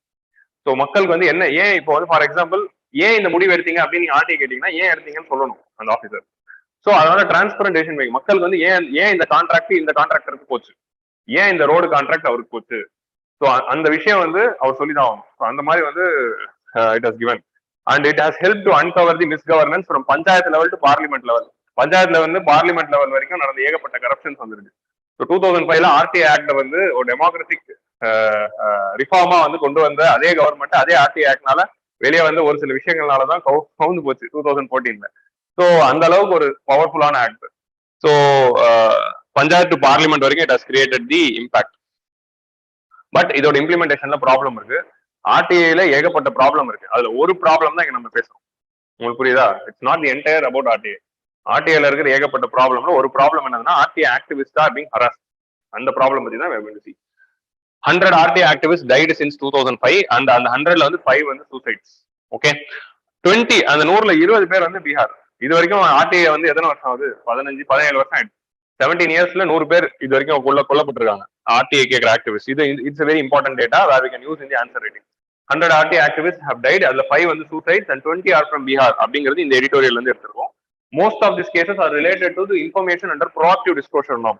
So RTI குள்ள there is this norm called section. So section 4 அப்படின்னு ஒரு செக்ஷன் இருக்கு RTI குள்ள. According to this section, government should proactively, so எல்லா டேட்டாவும் RTI கேட்ட பிறகுதான் கவர்மெண்ட் வந்து டிஸ்பிளே பண்ணணும் அப்படின்னு இல்லை. ஒரு சில data which can be made public, அந்த டேட்டா வந்து கவர்மெண்ட் itself proactively பப்ளிக் பிளாட்ஃபார்ம்ல போட்டு வைக்கணும். அவங்களோட வெப்சைட்ல ஆல்ரெடி அவங்க டிஃபால்ட்டாவே போட்டு வச்சிருக்கணும். எல்லாத்துக்கும் போய் ஆக்டிவ் நம்ம கேட்டு இருக்க முடியாதுல்ல. ஆர்டிஐல போய் கேட்கறதுக்குன்னு ஒண்ணு இருக்கு. பட் எதெல்லாம் உன்னால முன்னாடியே சொல்ல முடியுமோ அதெல்லாம் ஆல்ரெடி நீ பை டிஃபால்ட்டாவே ஒரு பிடிஎஃப் போட்டு வெப்சைட்ல போட்டுரு அப்படின்னு சொல்றதுதான் ப்ரோஆக்டிவ் டிஸ்க்ளோஷர். இந்த 100 கேஸ்ல நிறைய கேஸ்ல இருக்க டேட்டா எடுத்து பாத்தீங்கன்னா அது ப்ரோஆக்டிவாவே அவங்க போட வேண்டிய டேட்டா. ஸோ ப்ரோஆக்டிவா அவங்க போட வேண்டிய டேட்டாவை போடாததுனால அது ஆர்டிஐ கேட்டு வாங்கி அதனால டெத் வரைக்கும் போயிருக்கு இந்த கேஸ்ல. Which means that proactive disclosure is not efficient. Section 4 வந்து தான் it's very important thing, it is not efficient. So ப்ரோஆக்டிவாவே போட்டிருக்க வேண்டிய டேட்டா போடாததுனாலேயே இந்த கேஸ். இது வந்து நார்மல் ஆர்டிஐ இல்லை, ப்ரோஆக்டிவா அவங்க போட்டிருக்க வேண்டியது. So that is the problem here. So we need reforms. So what are all the reforms needed? Strong legal and institutional safeguards are needed. Legal safeguards கொடுக்கணும் ஆர்டிஐ ஆக்டிவிஸ்டுக்கு, இன்ஸ்டிடியூஷனல் safeguards கொடுக்கணும். Legal safeguard தான் by law, institutional safeguard தான் அவங்க போய் அவங்களோட grievances file பண்றதுக்கு ஒரு organisation தேவை ஆர்டிஐ ஆக்டிவிஸ்டுக்காக. Okay, so expedite time bound completion of. So first வந்து செத்து போனவங்களுக்கு ஜஸ்டிஸ் கொடுத்துடலாம் அப்படின்றாரு. ஓகே, இது வரைக்கும் செத்து போனவங்களுடைய கேஸ் இருக்குல்ல, இந்த RTI related murders and death இருக்குல்ல, அந்த கேஸ் வந்து expedite time bound completion of investigations under RTI attacks, legal assistant to the family, அந்த ஃபேமிலி வந்து லீகல் அசிஸ்டன்ஸ் கொடுங்க, கிரீவன்ஸ் ரிட்ரஸல் மெக்கானிசம் ஸ்ட்ரென்தன் பண்ணுங்க, compensation to the family and dignified access to ஜஸ்டிஸை ensure பண்ணணும் அப்படின்னு சொல்றாங்க. யாருக்கு? அந்த ஃபேமிலிக்கு. ஸோ ஜாக்கிரோட அம்மா நாளைக்கு வருவாங்க, அவங்கள ஃபார்ம் ஃபில்அப் பண்ணு அதை ஃபில்அப் பண்ணுன்னு சாவடிக்காதீங்கன்னு கமல் சொல்லுவார். கரெக்டா? அதேதான். அவங்களே இப்ப வீட்டுல ஒரு மர்டர்ல இருக்காங்க, அவங்களுக்கு கேஸை சீக்கிரம் முடிச்சு ஒரு காம்பன்சேஷன் கொடுத்து அனுப்புங்க அப்படிங்கிறது தான் இந்த first point. Institutionalise proactive disclosure of information under section 4. இந்த செக்ஷன் 4 இம்ப்ளிமெண்ட் பண்றதுக்கு கவர்மெண்ட் வந்து ஸ்ட்ரிக்டா என்ஃபோர்ஸ்மெண்ட் கொண்டு வரணும். லைக் செக்ஷன் 4ல பை டிஃபால்ட்டா நீ டேட்டா போட்டு இருக்கணும்ல, ஏன் இத்தனை பேர் போடல? இந்த 100 கேஸ்ல நிறைய கேஸ்ல டேட்டாவே போடல. ஸோ ஏன் போடல அப்படிங்கறதான் கொஸ்டின். ஸோ ராஜஸ்தான்ல வந்து ஜன் சோச்சனா போர்ட்டல் அண்ட் கர்நாடகால வந்து மஹிதி கனாஜா அப்படின்னு ஒரு போர்ட்டல். இந்த 2 போர்ட்டல்ல ஸ்டேட் கவர்மெண்ட், 2 ஸ்டேட் கவர்மெண்ட்ஸும் செக்ஷன் 4ல எல்லா டிபார்ட்மெண்ட்ஸ், ஏன்னா இந்த 100 டேட்டாவும் வந்து யூனியன் கவர்மெண்டோட டேட்டா இல்லை, எல்லாம் ஸ்டேட் கவர்மெண்ட் டேட்டா தான். ஸோ அந்த ஸ்டேட் கவர்மெண்ட் என்னென்ன டேட்டாலாம் ப்ரோஆக்டிவா டிஸ்க்ளோஸ் பண்ணிருக்க வேண்டியமோ அது எல்லாத்தையும் ஒரு போர்ட்டல்ல ஆல்ரெடி டிஸ்க்ளோஸ் பண்ணிட்டு இருக்காங்க. ஜன் சோச்சனா போர்ட்டல் ஆஃப் ராஜஸ்தான் போனீங்கன்னு வைங்களேன், எல்லா டிபார்ட்மெண்ட்டும் அங்க டிஸ்பிளே ஆகும் A to Z வரைக்கும். ஸோ நீங்க எந்த டிபார்ட்மெண்ட் அமுக்குனாலும் அந்த டிபார்ட்மெண்ட் ரிலேட்டட் டேட்டா உங்க வெப்சைட்ல ஃப்ரீயாவே கிடைச்சிடும். அது ஆர்டிஐ போடணும்னு அவசியம் இல்லை. அதான் செக்ஷன் 4. அந்த ப்ரோஆக்டிவ் டிஸ்க்ளோஷருக்காக ஆல்ரெடி ராஜஸ்தான் எடுத்த ஸ்டெப்ஸ் மாதிரி எல்லா ஸ்டேட்ஸும் பண்ணணும், யூனியன் கவர்மெண்ட்டும் பண்ணணும். அதுதான் சொல்றாங்க. பட் யூனியன் கவர்மெண்ட் ஆல்ரெடி நிறைய, most of the union government வெப்சைட்ஸ்ல ஆல்ரெடி இருக்கு. ஸ்டேட் கவர்மெண்ட்ஸ் தான் they are weak with respect to implementation of section 4. So state government like Rajasthan and Karnataka they have to to அப்படின்றாங்க. இந்த 2 எக்ஸாம்பிள் ஆன்சர் ரைட்டிங் ரொம்ப முக்கியம். Jan Soochna and Mahiti Kanaja. Kannada யாருக்கா தெரியுமா? தெரியாதா? மஹிதி கனாஜானா என்ன தெரியலையா? Okay. So SIC public, so state information commission வந்து publicising all the data which is behind the attacks. So இது வந்து ஆக்டிங் அஸ் அ டிட்டரண்ட். இப்போ இன்கேஸ் வந்து ஒரு ஆர்டி ஆக்டிவிஸ்ட ஒருத்தர் வந்து அட்டாக் பண்றாங்க. ஸோ அது ஏதோ ஒரு டேட்டாவை மறைக்கிறதுக்காக தான் அந்த அட்டாக் நடக்குது. ஒரு ஆர்டி ஆக்டிவிஸ்ட் டேட்டா கேட்கிறாரு, அந்த டேட்டாவை கொடுக்குற வெளியே வந்துருச்சுன்னா ஒரு அரசியல்வாதியோ இல்ல ஒரு பொலிட்டீஷியனோ ஒரு பிசினஸ் மேனோ ஆர் கவர்மெண்ட் அபிஷியலோ மாட்டிப்பாங்க. சோ அவங்க மாட்டிக்காம இருக்கணுங்கிறதுக்காக தானே அந்த மர்டர் நடக்குது ஆர்டி ஆக்டிவிஸ்ட்க்கு. அது ஏதோ ஒரு டேட்டா, அந்த டேட்டா என்ன? சோ இந்த மாதிரி எந்தெந்த கேஸ்ல எல்லாம் நான் வந்து டெத் மட்டும் தான் 100 போட்டிருக்கேன். ஹராஸ்மெண்ட்ஸ் அண்ட் இன்ஜுரிஸ் வந்து ஏகப்பட்ட தௌசண்ட்ஸ்ல இருக்கு. சோ அந்த மாதிரி எந்தெந்த ஆர்டிஏ ரிலேட்டட் விஷயங்கள் எந்தெந்த டேட்டாவை வந்து ரிலீஸ் பண்ணும்போது இந்த மாதிரி ஒரு கேஸ் நடக்குதோ அந்த டேட்டாவை ஸ்டேட் இன்ஃபர்மேஷன் கமிஷன் ஃபர்ஸ்ட் அதான் ரிலீஸ் பண்ணணும். சோ அந்த டேட்டாவை ஃபர்ஸ்ட் ரிலீஸ் பண்ணிட்டாங்க அப்படின்னா நாளைக்கு ஒரு ஆர்டி ஆக்டிவிஸ்ட் மேல அட்டாக் வந்துச்சுன்னா அந்த டேட்டாவை நியூஸ்ல போட்டுருவாங்க. சோ நம்ம வந்து எஸ்கேப் ஆக முடியாது அப்படிங்கிற அந்த டிட்டரண்ட் வந்து அந்த இருக்கும். So state information commission should come forward and display all this 100 data. இந்த 100 டேட்டாவும் என்ன அப்படிங்கிறது பப்ளிஷ் பண்ணும். ஸோ ஆட்டோமேட்டிக்கலி நாளைக்கு ஒரு பொலிட்டிஷியனுக்கோ ஒரு கவர்மெண்ட் அபிஷியலுக்கோ ஒரு பிசினஸ் மேனுக்கோ அது வந்து டிட்டரண்டா இருக்கும். ஏன்னா இவங்க 3 பேரோட நெக்ஸஸ்னால தான் இந்த டெத் எல்லாம் நடக்குது. ஸோ அவங்களுக்கு automatically it will go as a deterrent. So publicising the data that is behind the attack they intended to hide. It will act as a deterrent to the perpetrators and wide public scrutiny வந்துரும் அப்படிங்கிற அந்த பயம் வந்துரும். அதே மாதிரி whistle blower protection act இது ஒரு லைன்ல போட்டாச்சு. இந்த ஆக்டே வந்து ஒரு மிகப்பெரிய act. Whistle blower protection act என்ன சொல்றாங்கிறத நான் பிரீஃபா சொல்லிடுறேன். விசில் ப்ளோயர் அப்படிங்கிற ஒரு யாருன்னா ஒரு கவர்மெண்ட் ஆபீஸ்ல வேலை செய்யற ஒருத்தர், இல்லைன்னா ஒரு பப்ளிக் ஆபீஸ்ல வேலை செய்யற ஒருத்தர். அவங்க ஆபீஸ்ல நடக்கிற தப்பான விஷயங்களை அவர் வந்து ஏதாவது ஒரு விஷயம் நடக்குதுன்னா அந்த விஷயத்த வந்து பப்ளிக்கா சொல்றாரு. பப்ளிக்கா சொல்றதுன்னா not coming to media and telling. So எல்லாத்துலயுமே வந்து ஒரு பப்ளிக் அத்தாரிட்டி இருப்பாங்க இந்த இதை வந்து சொல்றதுக்கு, பப்ளிக் டிஸ்க்ளோஷர் அத்தாரிட்டி. அவங்க கிட்ட போயிட்டு இந்த இதை பத்தி சொல்லலாம். இப்போ எங்க ஆபீஸ்ல இந்த ஆபீசர் இப்படி ஒரு தப்பு பண்றாரு அதனால அது நடக்குது அப்படிங்கறத போய் சொல்றதுக்குன்னு ஒரு அத்தாரிட்டியை கிரியேட் பண்றாங்க. இப்போ இந்த மாதிரி நீங்க ஒரு ஆபீஸ்ல இருக்கீங்க, நீங்க விசில் ப்ளோயிங் பண்ணணும்னா அந்த பத்தி யார்கிட்ட சொல்லலாம் அப்படின்னா விஜிலன்ஸ் கமிஷன் இந்த மாதிரி ஆல்ரெடி எக்ஸிஸ்டிங் பாடிஸ் எல்லாமே ப்ராப்ளமேட்டிக்கா இருக்கு. ஸோ இதை போய் சொல்றதுக்காகவே ஒரு கம்பீட்டன்ட் அத்தாரிட்டியை வந்து உருவாக்கி அந்த அத்தாரிட்டி கிட்ட இவர் போய் எந்த டேட்டா வேணா சொல்லலாம். ஏன்னா பொதுவாக ஒரு கவர்மெண்ட் ஆஃபீஷியல் ஒரு சில விஷயங்கள்லாம் வெளியே சொல்லக்கூடாது அப்படிங்கறதான் வந்து ஒரு அபிஷியலுடைய அவங்களுடைய கோட் ஆஃப் எத்திக்ஸ்ல வரும். பட் விசில் ப்ளோயிங் பர்பஸ்க்காக நீங்க எந்த டேட்டா வேணா சொல்லலாம். ஸோ அதுக்கு ஒரு கம்பீட்டன்ட் அத்தாரிட்டி இருக்கு, அந்த அத்தாரிட்டி கிட்ட போய் சொல்லலாம். ஸோ அப்படி ஒரு அத்தாரிட்டி வந்து உருவாக்குறாங்க. அப்படி அந்த அத்தாரிட்டி வந்து யார் வந்து அந்த விஷயத்த சொன்னாங்க அப்படிங்கிறது வெளியே சொல்லக்கூடாது. அவங்களோட ஐடென்டிட்டி ப்ரொடெக்ட் பண்ணணும், அது சீக்ரஸியா மெயின்டைன் பண்ணணும். அந்த டேட்டா அந்த ஒரு இன்ஃபர்மேஷன் கிடைச்சோம்னா அந்த இன்ஃபர்மேஷன் சம்பந்தப்பட்டவங்க மேல ஆக்ஷன் எடுக்கிறதுக்காக ஃபர்தர் ஸ்டெப்ஸ் எடுக்கணும். ஸோ இதுதான் வந்து விசில் ப்ளோயர்ஸ் ப்ரொடெக்ஷன் ஆக்ட்ல இருக்கிற ப்ரொவிஷன். ஸோ அவங்களோட ஐடென்டிட்டியை ப்ரொடெக்ட் பண்ணணும், அவங்க யாருன்னு வெளியே சொல்லக்கூடாது. ஸோ இது வந்து பஞ்சாயத்து லெவல்ல இருந்து பிரைம் மினிஸ்டர் லெவல் வரைக்கும் நீங்க கம்ப்ளைண்ட் கொடுக்கலாம். இப்போ உங்களுக்கு வந்து ஒரு கேபினெட் மினிஸ்டர் மேல கம்ப்ளைண்ட் கொடுக்கணும்னா நீங்க பிரைம் மினிஸ்டர் கிட்ட போய் கம்ப்ளைண்ட் கொடுக்கலாம். ஸோ அந்த மாதிரி ப்ரொவிஷன் இருக்கு. நான் ஒரு எக்ஸாம்பிள் சொல்றேன், அந்த ஆக்ட்ல இது ப்ரொவிஷன் இருக்கு. எந்த ஒரு அத்தாரிட்டியா இருந்தாலும் அவங்களுக்கு மேல இருக்க ஒரு உயர் அதிகாரிக்குன்னா கம்பீட்டன்ட் அத்தாரிட்டியா போட்டிருப்பாங்க. இப்போ நீங்க ஒரு விஏஓ மேல கம்ப்ளைண்ட் கொடுக்கணும்னா ஒரு தாசில்தாரை வந்து கம்பீட்டன்ட் அத்தாரிட்டியா போட்டிருப்பாங்க. ஒரு தாசில்தார் மேல நீங்க கம்ப்ளைண்ட் கொடுக்கணும்னா ஒரு கலெக்டர் வந்து கம்பீட்டன்ட் அத்தாரிட்டியா வச்சிருப்பாங்க. அந்த மாதிரி ஹையரார்கி இருக்கும். கேபினெட் மினிஸ்டர் மேல நீங்க கம்ப்ளைண்ட் கொடுக்கணும்னா prime minister is the authority. So இந்த மாதிரி ஒரு ப்ரொவிஷன்ல ஒரு ஆக்ட் வந்துச்சு. ஸோ இந்த ஆக்ட்ல கேபினெட் மினிஸ்டர் பத்தி பிரைம் மினிஸ்டர் சொன்னா பிரைம் மினிஸ்டர் கேட்டு உடனே ஆக்ஷன் எடுத்துருவாரு. எங்கன்னா யூகேல நடக்கும். ஓகேவா, யூகேல அப்படி நடக்கும். ஸோ அப்படிதான் இந்த போரிஸ் ஜான்சன் வந்து வெளியே அனுப்புறாங்க. So this is the thing, whistle blowers protection ஆக்ட்ல இந்த மாதிரி ஒரு ப்ரொடெக்ஷன்ல. ஸோ இதோட மெயின் என்னதுன்னா whistle blower should be protected அப்படிங்கிறது தான். ஆனா இந்த ஆக்ட் வந்து 2014 பாஸ் ஆயிடுச்சு பார்லிமெண்ட்ல, ஆனா இன்னும் நோட்டிஃபை பண்ணல. உங்களுக்கு புரியுதா? 8 வருஷம் ஆயிடுச்சு. It is yet to be notified. இதே இன்னும் நோட்டிஃபை பண்ணல. சுப்ரீம் கோர்ட் ஏகப்பட்ட ஜட்மெண்ட்ஸ்ல நோட்டிஃபை பண்ணணும் அப்படின்னு சொல்லி இன்னும் பண்ணாம இருக்கு. ஸோ இந்த ஆக்ட் வந்து நோட்டிஃபை பண்ணணும், இதுல இருக்க ப்ரொடெக்ஷன்ஸ் ஆர்டிஃபை ஆக்டிவிஸ்ட்டுக்கு கொடுக்கணும் அப்படின்னு தான் இந்த இதுல சொல்றாங்க. So whistle blowers act itself is a separate mains question which have to read detail. So go and read it. Okay, இது தனியா ஒரு மெயின்ஸ் கொஸ்டினாவே படிக்கலாம், அதனால போய் படிங்க. Okay, we'll go to next editorial. Clear? Sivaji the boss கிட்ட சொல்லலாமா?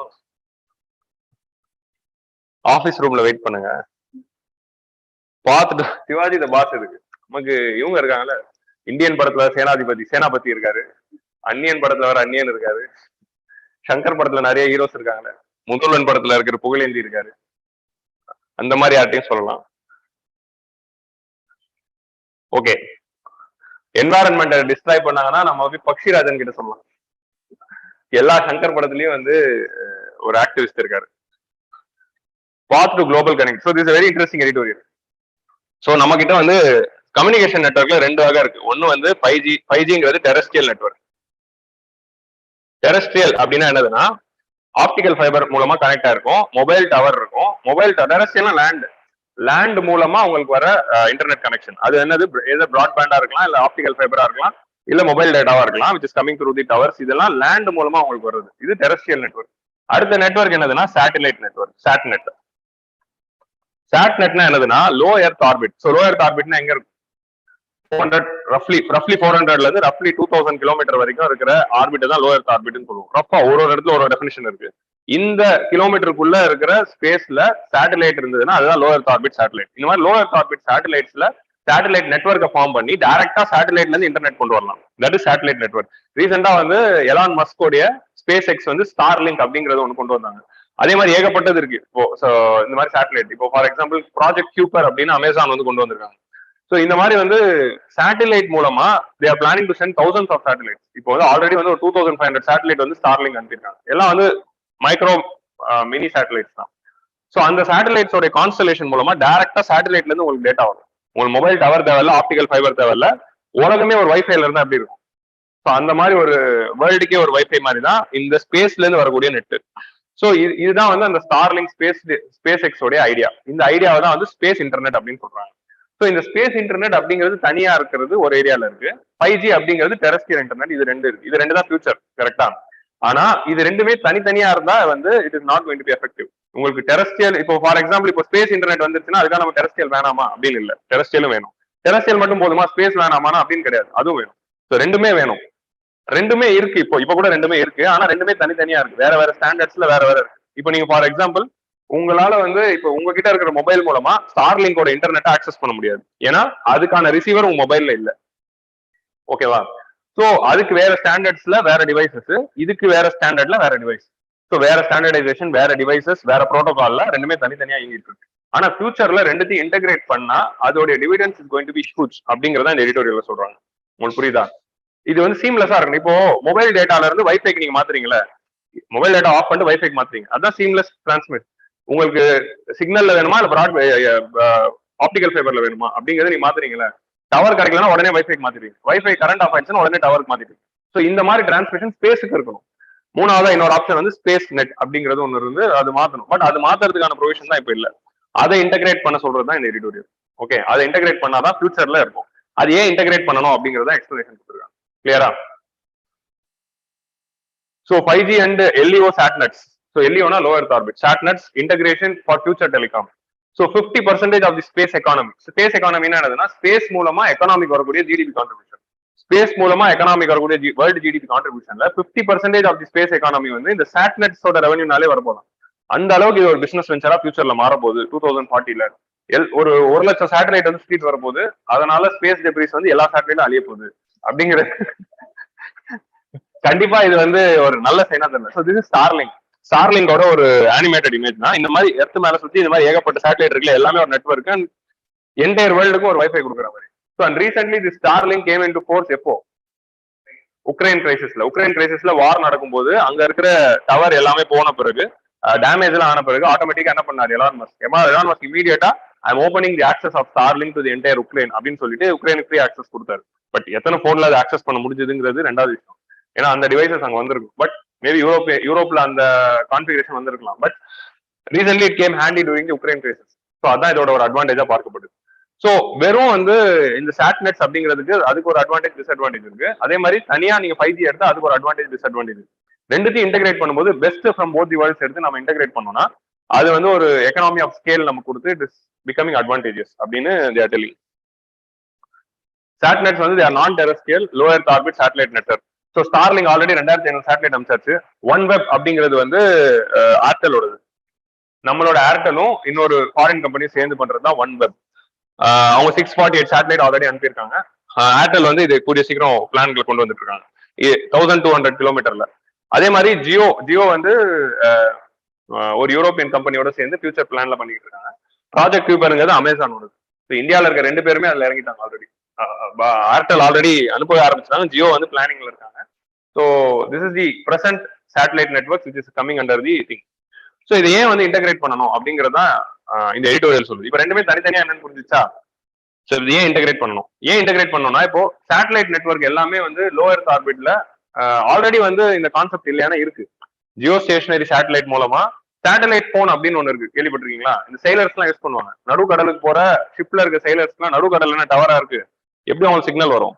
So அதனால இந்த செயலர்ஸ் எல்லாருமே வந்து சேட்டலைட் நெட்ஒர்க் மொபைல் தான் யூஸ் பண்ணுவாங்க. ஃபிளைட்ல மேல போகும்போது பைலட் எப்படி கீழே இருக்கவங்களோட பேசுறாங்க, how pilot is talking to a air traffic controller, again that is also through satellite. So already satellite communication ங்கிறது already existing தான், but that is happening through geostationary satellites. Geostationary satelliteல இருக்க பிரச்சனை, satellite போன்ல இருக்க மிகப்பெரிய பிரச்சனைனா latency தான், time taken to go and come. 5G ல பாத்தீங்கன்னா latency is the most less latency, 4G அதை விட கொஞ்சம் அதிகம். ஆனா சேட்டலைட்டோட latency லேட் ஆகும். நம்ம லைவ்ல வர மாதிரி சொல்லுங்க ரமேஷ் அப்படின்னு கொஞ்சம் லேட்டா தலையாட்டு வரல, அந்த மாதிரி லேட்டா தான் கேட்கும். உங்களுக்கு வாட்ஸ்அப் கால்ல லேட்டன்சி வரும், பாத்துருக்கீங்களா? பேசி முடிச்சு கொஞ்ச நேரம் கழிச்சு தான் அவங்க பதில் சொல்லுவாங்க. அதுக்குள்ள நீங்க இருக்கியான்னு கேட்க ஆரம்பிச்சிருங்க, அப்போ அவங்க பதில் வரும். ஸோ அந்த மாதிரி வந்து லேட்டன்சி வந்து அதிகமா இருக்கும் அந்த சேட்டலைட்ல. ஸோ இந்த மாதிரி லோ எர்த் ஆர்பிட்ல நம்ம சேட்டலைட் மூலமா பண்றதுனால லேட்டன்சி குறைய வாய்ப்பு இருக்கு. ஆனா 5G அளவுக்கு லேட்டன்சி இல்ல.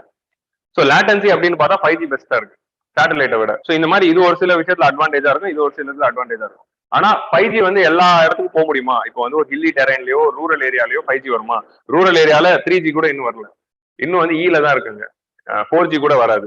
ஸோ ஆன்லைன்ல இப்போ எஜுகேஷன் போகும்போது தான் அது தெரிஞ்சது. ஸோ இந்தியா ஃபுல்லா நம்ம 4G கொண்டு போல. ஸோ இங்கெல்லாம் இன்டர்நெட்டை வந்து நம்மளால பிசிக்கலா கொண்டு போக முடியாத இடத்துல இந்த ஸ்டார்லிங்கால இன்டர்நெட் கொடுக்க முடியும். So it is going to increase the digital degrees the digital divide and increase the internet connectivity. So இதுக்கு ஒரு அட்வான்டேஜ் இருக்கு, இதுக்கு ஒரு அட்வான்டேஜ் இருக்கு. So that is the ultimate thing. seamless connectivity and transition during the emergency. So இப்போ emergencies இருக்கு, ஒரு disaster இருக்கு, மொபைல் நெட்வொர்க் எல்லாமே போயிருச்சு, டவர் எல்லாம் விழுந்துருச்சு, ஆப்டிகல் ஃபைபர் எல்லாம் பிஞ்சிருச்சு அப்படிங்கிற போது it is going to help. உங்களுக்கு புரியுதா? இப்போ உக்ரைன்ல நடந்த மாதிரி. So seamless connectivity and transition during the emergencies, disaster situation and maritime connectivity. இப்போ ஒரு எர்த்குவேக் வந்து எல்லா டவரும் விழுந்துருச்சு, நீங்க இப்ப என்ன பண்ணலாம், அதை ஓபன் பண்ணி சேட்டலைட் கம்யூனிகேஷன் கொடுத்தீங்கன்னா அந்த இன்டர்நெட் உங்களுக்கு வந்துடும். ஸோ அந்த டைம்ல உங்களுக்கு இன்டர்நெட் வேற வரும், கேக்குதா அப்படிங்கிற மாதிரி கேட்காதீங்க. But advantage bridging the digital divide, unserved and underserved ஏரியால உங்களால் கொடுக்க முடியும். ஆல்ரெடி இன்டர்நெட் போகாத இடத்துல உங்களால் இன்டர்நெட் கொடுக்க முடியும். Service scalability to multicast. So broadcasting இருக்குல்ல, சேட்டலைட் மூலமா வந்து வேர்ல்டு வைட் பிராட்காஸ்ட் வந்து நம்மளால இன்னும் சூப்பரா பண்ண முடியும் அப்படின்னு சொல்றேன். ஆல்ரெடி நம்ம பண்ற பிராட்காஸ்ட் வந்து லைக் இப்போ யூடியூப்ல இப்போ நான் பிராட்காஸ்ட் தான் பண்ணிட்டு இருக்கேன், என்னோட இந்த செஷன் ஃபுல்லா வேர்ல்ட்ல யார் வேணா பார்க்கலாம் தான். ஆனா இந்த சேட்டலைட் மூலமா அந்த பிராட்காஸ்ட் நடக்கும்போது அதோட எஃபிஷியன்சி இன்னும் அதிகமா இருக்கும் அப்படின்னு சொல்றாங்க. So broadcasting technology is going to scale. அதே மாதிரி வந்து SatNets are 1.5 times 1.47 times faster than the optical fiber network. Of course 5G ஓட ஃபாஸ்ட் இல்ல, ஆப்டிகல் ஃபைபரை கம்பேர் பண்ணும்போது satellite network are faster. So இந்த மாதிரி ஒரு அட்வான்டேஜ் உங்களுக்கு இருக்கு. ஸோ இதெல்லாம் தான் வந்து advantages of satellite network.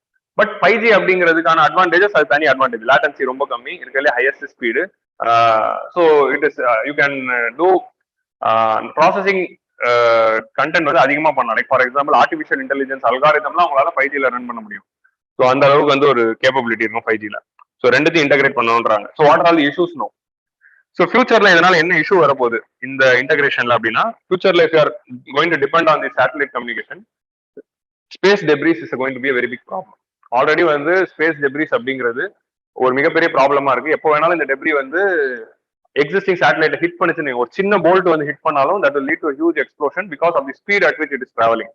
So இந்த ஸ்பேஸ் டெப்ரிஸ்னால என்ன பிரச்சனை வருங்கிறது கிராவிட்டி படம் பார்த்து தான் உங்களுக்கு தெரிஞ்சிருக்கும். கெஸ்லர் சிண்ட்ரோம் சொல்லுவாங்க. கெஸ்லர் சிண்ட்ரோம்னா என்ன? ஒரு பீஸ் வந்து இன்னொரு பீஸ் அடிச்சோன்னா இது உடஞ்சிரும், இது உடஞ்சோடனே இது போய் இன்னொரு 4 பீஸ் அடிக்கும். அப்படியே ஒரு செயின் ரியாக்ஷன் மாதிரி போயிட்டு எல்லா சேட்டலைட்டும் டேமேஜ் ஆகும். ஸோ அந்த ஸ்பேஸ் டெப்ரி கிரைசிஸ் ஆல்ரெடி ஒன்று பார்க்கும்போது இவங்க ஒரு 1 லட்சம் சேட்டலைட் அனுப்பிச்சாங்கன்னா என்ன ஆகும்? It is going to increase the debris crisis. Kessler syndrome vulnerability. Kessler சிண்ட்ரோம்னா என்னன்னு பாருங்க. Space war. நாளைக்கு வந்து என்ன பண்ணலாம், ஒரு ஸ்பேஸ் சேட்டலைட் ஸ்பேஸ் மிசைல் ஒன்று இருக்குல்ல, ஆன்டி சேட்டலைட் மிசைல் அப்படின்னு ஒரு ஏசாட் இந்தியா கூட ஒன்று வச்சிருக்காங்க. மிஷன் சக்தியில ஒன்று நம்ம பண்ணோம்ல.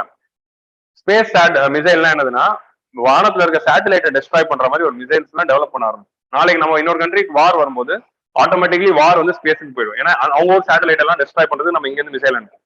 ஸோ இந்த மாதிரி வார் வந்து நம்ம ஸ்பேஸுக்கு கொண்டு போக வாய்ப்பு இருக்கு. Again that is inter security thread to the networks அப்படிங்கிற அந்த ஏரியால வரும். நம்ம சிலபஸ்ல கூட டாபிக் இருக்கு. ஸோ இந்த 2 இஷ்யூஸ் இருக்கு. இதை தாண்டி என்ன இஷ்யூஸ் இருக்குன்னா, integration process, 3rd generation partnership project அப்படிங்கிறது 3GPP அப்படிங்கிற இந்த ஆர்கனைசேஷன் தான் இன்டர்நெட் ப்ரோட்டோகாலோடைய ஸ்டாண்டர்ட்ஸ் எல்லாம் கொடுக்குறாங்க. 4Gனா என்ன ப்ரோட்டோகால், 5Gனா என்ன ப்ரோட்டோகால், அதுக்கு என்னென்ன இப்போ ஒரு ஸ்டாண்டர்ட் ஒரு ப்ரோட்டோகால் கொடுக்கணும்ல, அப்பதானே டிஃபைன் பண்ண முடியும். அது கொடுக்குற ஆர்கனைசேஷன் தான் 3GPP. Study about 3GPP. அந்த 3GPP வந்து இப்போதைக்கு வந்து இன்னும் இன்டகிரேஷன் பண்ணல. இவங்க வந்து அடுத்த ஸ்டெப்பா அது பண்ணணும் அப்படின்றாங்க. இவர் வந்து சஜஷன் கொடுக்குறாரு. 5Gக்கு ஒரு ஸ்டாண்டர்ட் இருக்கு, இதுக்கு ஒரு ஸ்டாண்டர்ட் இருக்கு, ரெண்டுத்துக்கு இன்டகிரேட் பண்ணி ஒரு காமன் ஸ்டாண்டர்டை கொண்டு வரணும். அதே மாதிரி standards for telecommunication and standard for equipment manufacture. ஒரே போன்ல ரெண்டுக்கான ரிசீவரும் இருக்கும். இப்ப என் போன்ல வெறும் 5G ரிசீவர் 4G ரிசீவர் தான் இருக்கு, 5G ரிசீவர் கூட இல்ல இதுல. கரெக்டா? சோ இதுல வந்து 5G ரிசீவர் வைக்கும்போது ஃபியூச்சர்ல இதோட ரிசீவர் வைக்கணும். நாளைக்கு எனக்கு ஸ்டார்லிங்கோட ரிசீவரும் வந்து அந்த சிப்ல சேர்த்து தான் ஃபியூச்சர்ல வர போன்லாம் மேனுஃபேக்சர் பண்ணும். சோ அதுக்கு என்ன ஸ்டாண்டர்ட்ஸ் தேவை அப்படிங்கிறது இவங்க தான் தராங்க. So this organisation is giving standards to equipment manufacturer and telecom companies. இப்போ இதை இன்டகிரேட் பண்ணி இருக்கிற சிப்புக்கான ஸ்டாண்டர்ட்ஸ் என்னங்கிறத அவங்க ரிலீஸ் பண்ணணும் அப்படிங்கிறது ஒரு வே ஃபார்வர்ட் சஜஸ்ட் பண்றாரு. இதுல இன்னொரு பிரச்சனைகள் என்ன வரும்னா ஃப்ரீக்வன்சி அலோகேஷன் அல்ல ஒரு சில பிரச்சனைகள் வரலாம். இப்போ ஆல்ரெடி 5Gல என்ன பிரச்சனை வருது, 5Gயோட ஃப்ரீக்வன்சியும் மொபைல் ஏர் டிராபிக் கண்ட்ரோலர்ல பிளைட்ஸ்ல யூஸ் பண்ற ஃப்ரீக்வன்சியும் ஒரே இடத்துல ஓவர்லாப் ஆகுது. அதனால என்ன ஆயிடுது, 5G இருக்கிற ஏரியாலலாம் பிளைட்ல இருக்கிற பைலட்ஸ் ஏர் டிராபிக் கண்ட்ரோலருக்கு உள்ள கம்யூனிகேஷன் அஃபெக்ட் ஆகுது. ஸோ அதனாலதான் ஏர்போர்ட்டை சுத்தி 5G வைக்கக்கூடாது அப்படிங்கிற இஷ்யூ போயிட்டு இருக்கு. கரெக்டா? இந்த மாதிரி ஃப்ரீக்வன்சி ஓவர்லாப் ஆல்ரெடி வராது. இப்போ இல்ல ஸ்டார்லிங் வந்துச்சுன்னா என்னென்ன கன்ஃபியூஷன் வரும்னு யோசிச்சு பாருங்க. ஸோ அதனால வந்து இந்த frequency allocation is very big challenge. No method of allocation is huge challenge. நம்ம ஊருக்கு தெரியும் மெத்தட் ஆஃப் அலோகேஷன்ல என்ன சேலஞ்ச் இருக்கு, ஸ்பெக்ட்ரம்ல என்ன பிரச்சனை வரும், ஸ்பெக்ட்ரம் அலோகேஷன்ல என்ன பிரச்சனை வரும் நம்ம ஊருக்கு நம்ம சொல்ல வேண்டிய அவசியம் இல்லை. ஸோ மெத்தட் ஆஃப் அலோகேஷன்ல there is huge problem. Costly consumer equipment. இன்னும் இந்த ஸ்டார்லிங்க் ரிசீவ் பண்ற ரிசீவர்ஸ் எல்லாம் சீப் கிடையாது, ரொம்ப காஸ்ட்லியா இருக்கு. ஸோ அதோட விலை வந்து குறையணும். அதே மாதிரி வந்து ஹையர் யூசர் சார்ஜஸ். ஸ்டார்லிங்கோட விலை வந்து ஹையா இருக்கு, ஆனா எக்கனாமி ஆஃப் ஸ்கேல் இதுவே லார்ஜ் ஸ்கேல்ல இன்டகிரேட் பண்ணிட்டோம்னா இதோட விலைகள் குறையும் அப்படின்னு சொல்றாங்க. ஆரம்பத்துல விலை அதிகமா இருக்கு, நாளைக்கு 5Gயோட இன்டகிரேட் பண்ணா அந்த பிரைசஸ் வில் கம் டவுன் அப்படின்னு சொல்றாங்க. ஸோ இன்ஸ்பேஸ் அப்படிங்கிற ஒரு ரெகுலேட்டர் வந்து இப்போ நம்ம இந்தியாவுக்கு வரும். இவ்வளவு நேரமா நம்ம வேர்ல்டு பிரச்சனையை பார்த்துட்டு இருந்தோம். No only we are coming to India. So ஜிஎஸ்டில ஆக்சுவலி என்ன சிலபஸ் சொல்லல, இன்ஃப்ராஸ்ட்ரக்சர்ல கம்யூனிகேஷன் இன்ஃப்ராஸ்ட்ரக்சர்லயும் இது ரெலவென்ட் அண்ட் சயின்ஸ் அண்ட் டெக்னாலஜிலையும் ரெலவென்ட். புரியுதா இந்த எடிட்டோரியல்? ஸோ இப்போ இந்தியாவில் வந்து நம்ம என்ன பண்ணிருக்கோம், நேஷனல் டிஜிட்டல் கம்யூனிகேஷன்ஸ் பாலிசி 2018. இந்த டிஜிட்டல் கம்யூனிகேஷன் பாலிசியில நம்ம என்ன பண்ணிருக்கோம், சேட்டலைட் மேனுஃபேக்சரிங்ல பிரைவேட் செக்டர் பார்ட்டிசிபேஷன் அலோவ் பண்ணலாம் அப்படின்னு பாலிசி கொண்டு வந்தோம்.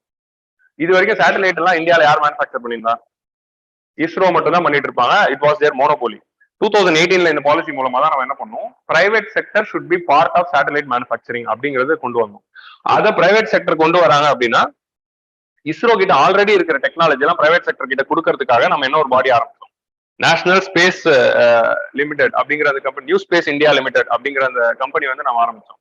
இந்த நியூ ஸ்பேஸ் இந்தியா கம்பெனிங்கிற லிமிடெட் வந்து இஸ்ரோட ஒரு company, but they will be transferring the technology to the private sector. இப்போ பிரைவேட் இருக்கு, கவர்மெண்ட் இருக்கு அப்படின்னா நமக்கு ஒரு ரெகுலேட்டர் தேவை. ஸோ அப்படி ஒரு ரெகுலேட்டரா தான் இன்ஸ்பேஸ் அப்படிங்கறத ஆரம்பிச்சோம். So IN-SPACe is going to act as the regulator for space related thing. இப்போ நமக்கு ஆர்பிஐ அப்படிங்கிறது என்ன இருக்கு, பிரைவேட் பேங்க் இருக்கு, கவர்மெண்ட் பேங்க் இருக்கு, ரெண்டு பேரும் ரெகுலேட் பண்றதுக்கு ஆர்பிஐ. அந்த மாதிரி பிரைவேட் செக்டர் ஸ்பேஸ் இருக்க போது, கவர்மெண்ட் ஸ்பேஸ் இருக்க போது, அதை ரெகுலேட் பண்றதுக்கு இன்ஸ்பேஸ் அப்படிங்கிற ஒரு பாடி இருக்கு.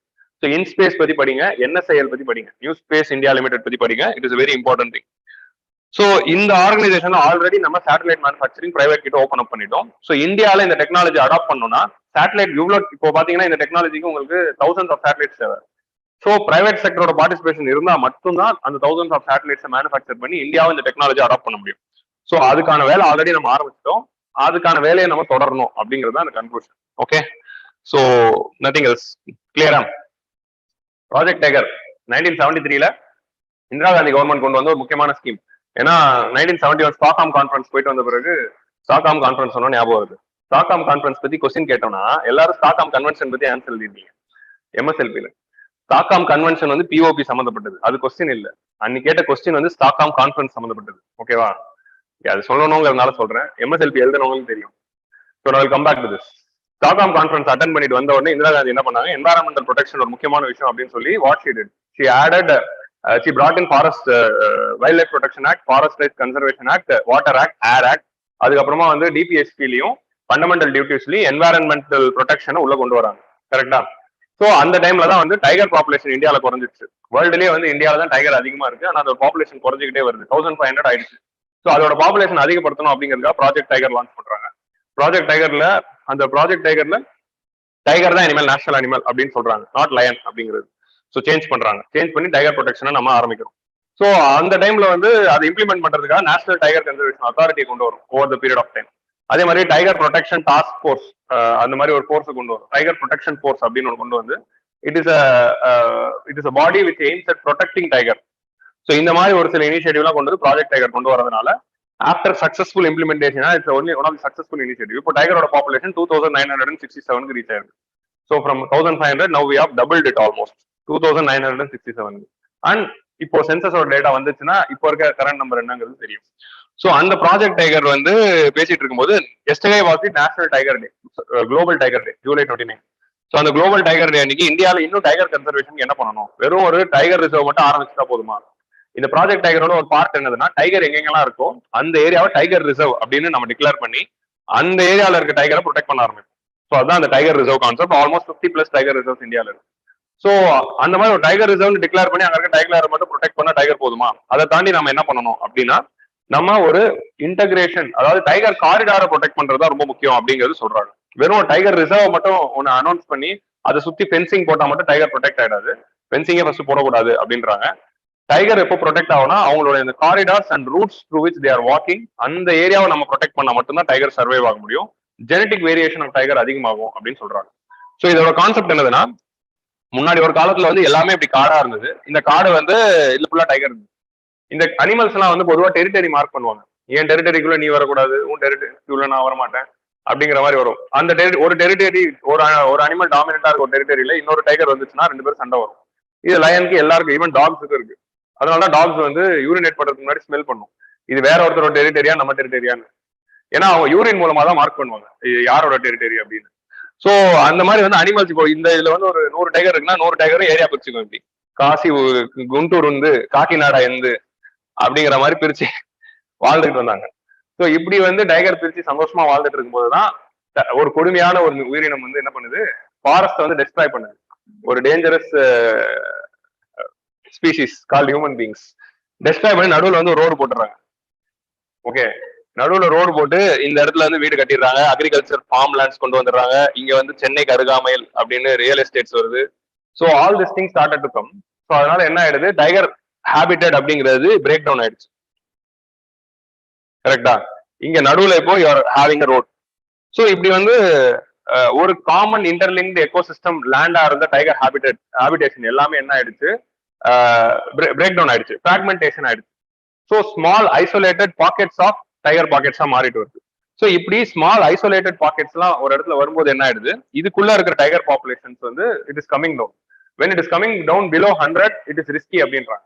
இந்த மாதிரி ஐசோலேட்டட் பாக்கெட்ஸா அது பிரிஞ்சு அங்க இருக்கிற அந்த ஐசோலேட்டட் பாக்கெட்ஸ்ல பாப்புலேஷன் 100 கீழே போகுதுன்னா that will lead to the extinction அப்படின்னு சொல்றாங்க.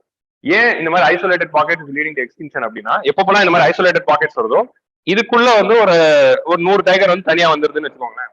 இந்த 100 டைகருக்குள்ள ஒரு ஜெனடிக் விஷயங்கள் இருக்கும். அவங்களுக்குள்ள வந்து என்ன நடக்குது, இன்பிரீடிங் நடக்க ஆரம்பிக்குது. மோஸ்ட்லி வந்து they are belonging to the same family, ஒரே ஃபேமிலியில இருக்கிற டைகர்ஸா இருக்கும். இன்பிரீடிங்னா என்னதுன்னா ஃபேமிலி ரிலேட்டிவ்ஸ்குள்ளேயே வந்து செக்ஷுவல் இன்டர்கோர்ஸ் இருக்கிறது.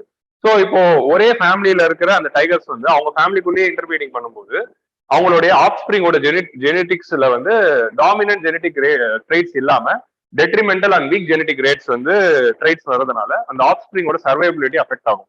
ஸோ இதனாலதான் வந்து ஃபேமிலிக்குள்ள கல்யாணம் பண்ணக்கூடாது அப்படின்னு சொல்லுவாங்க, கேள்விப்பட்டிருக்கீங்களா? So when you are marrying within the family, அந்த ஆப்ஸ்பிரிங்கோட ஜீன்ஸ் வந்து it will be affected.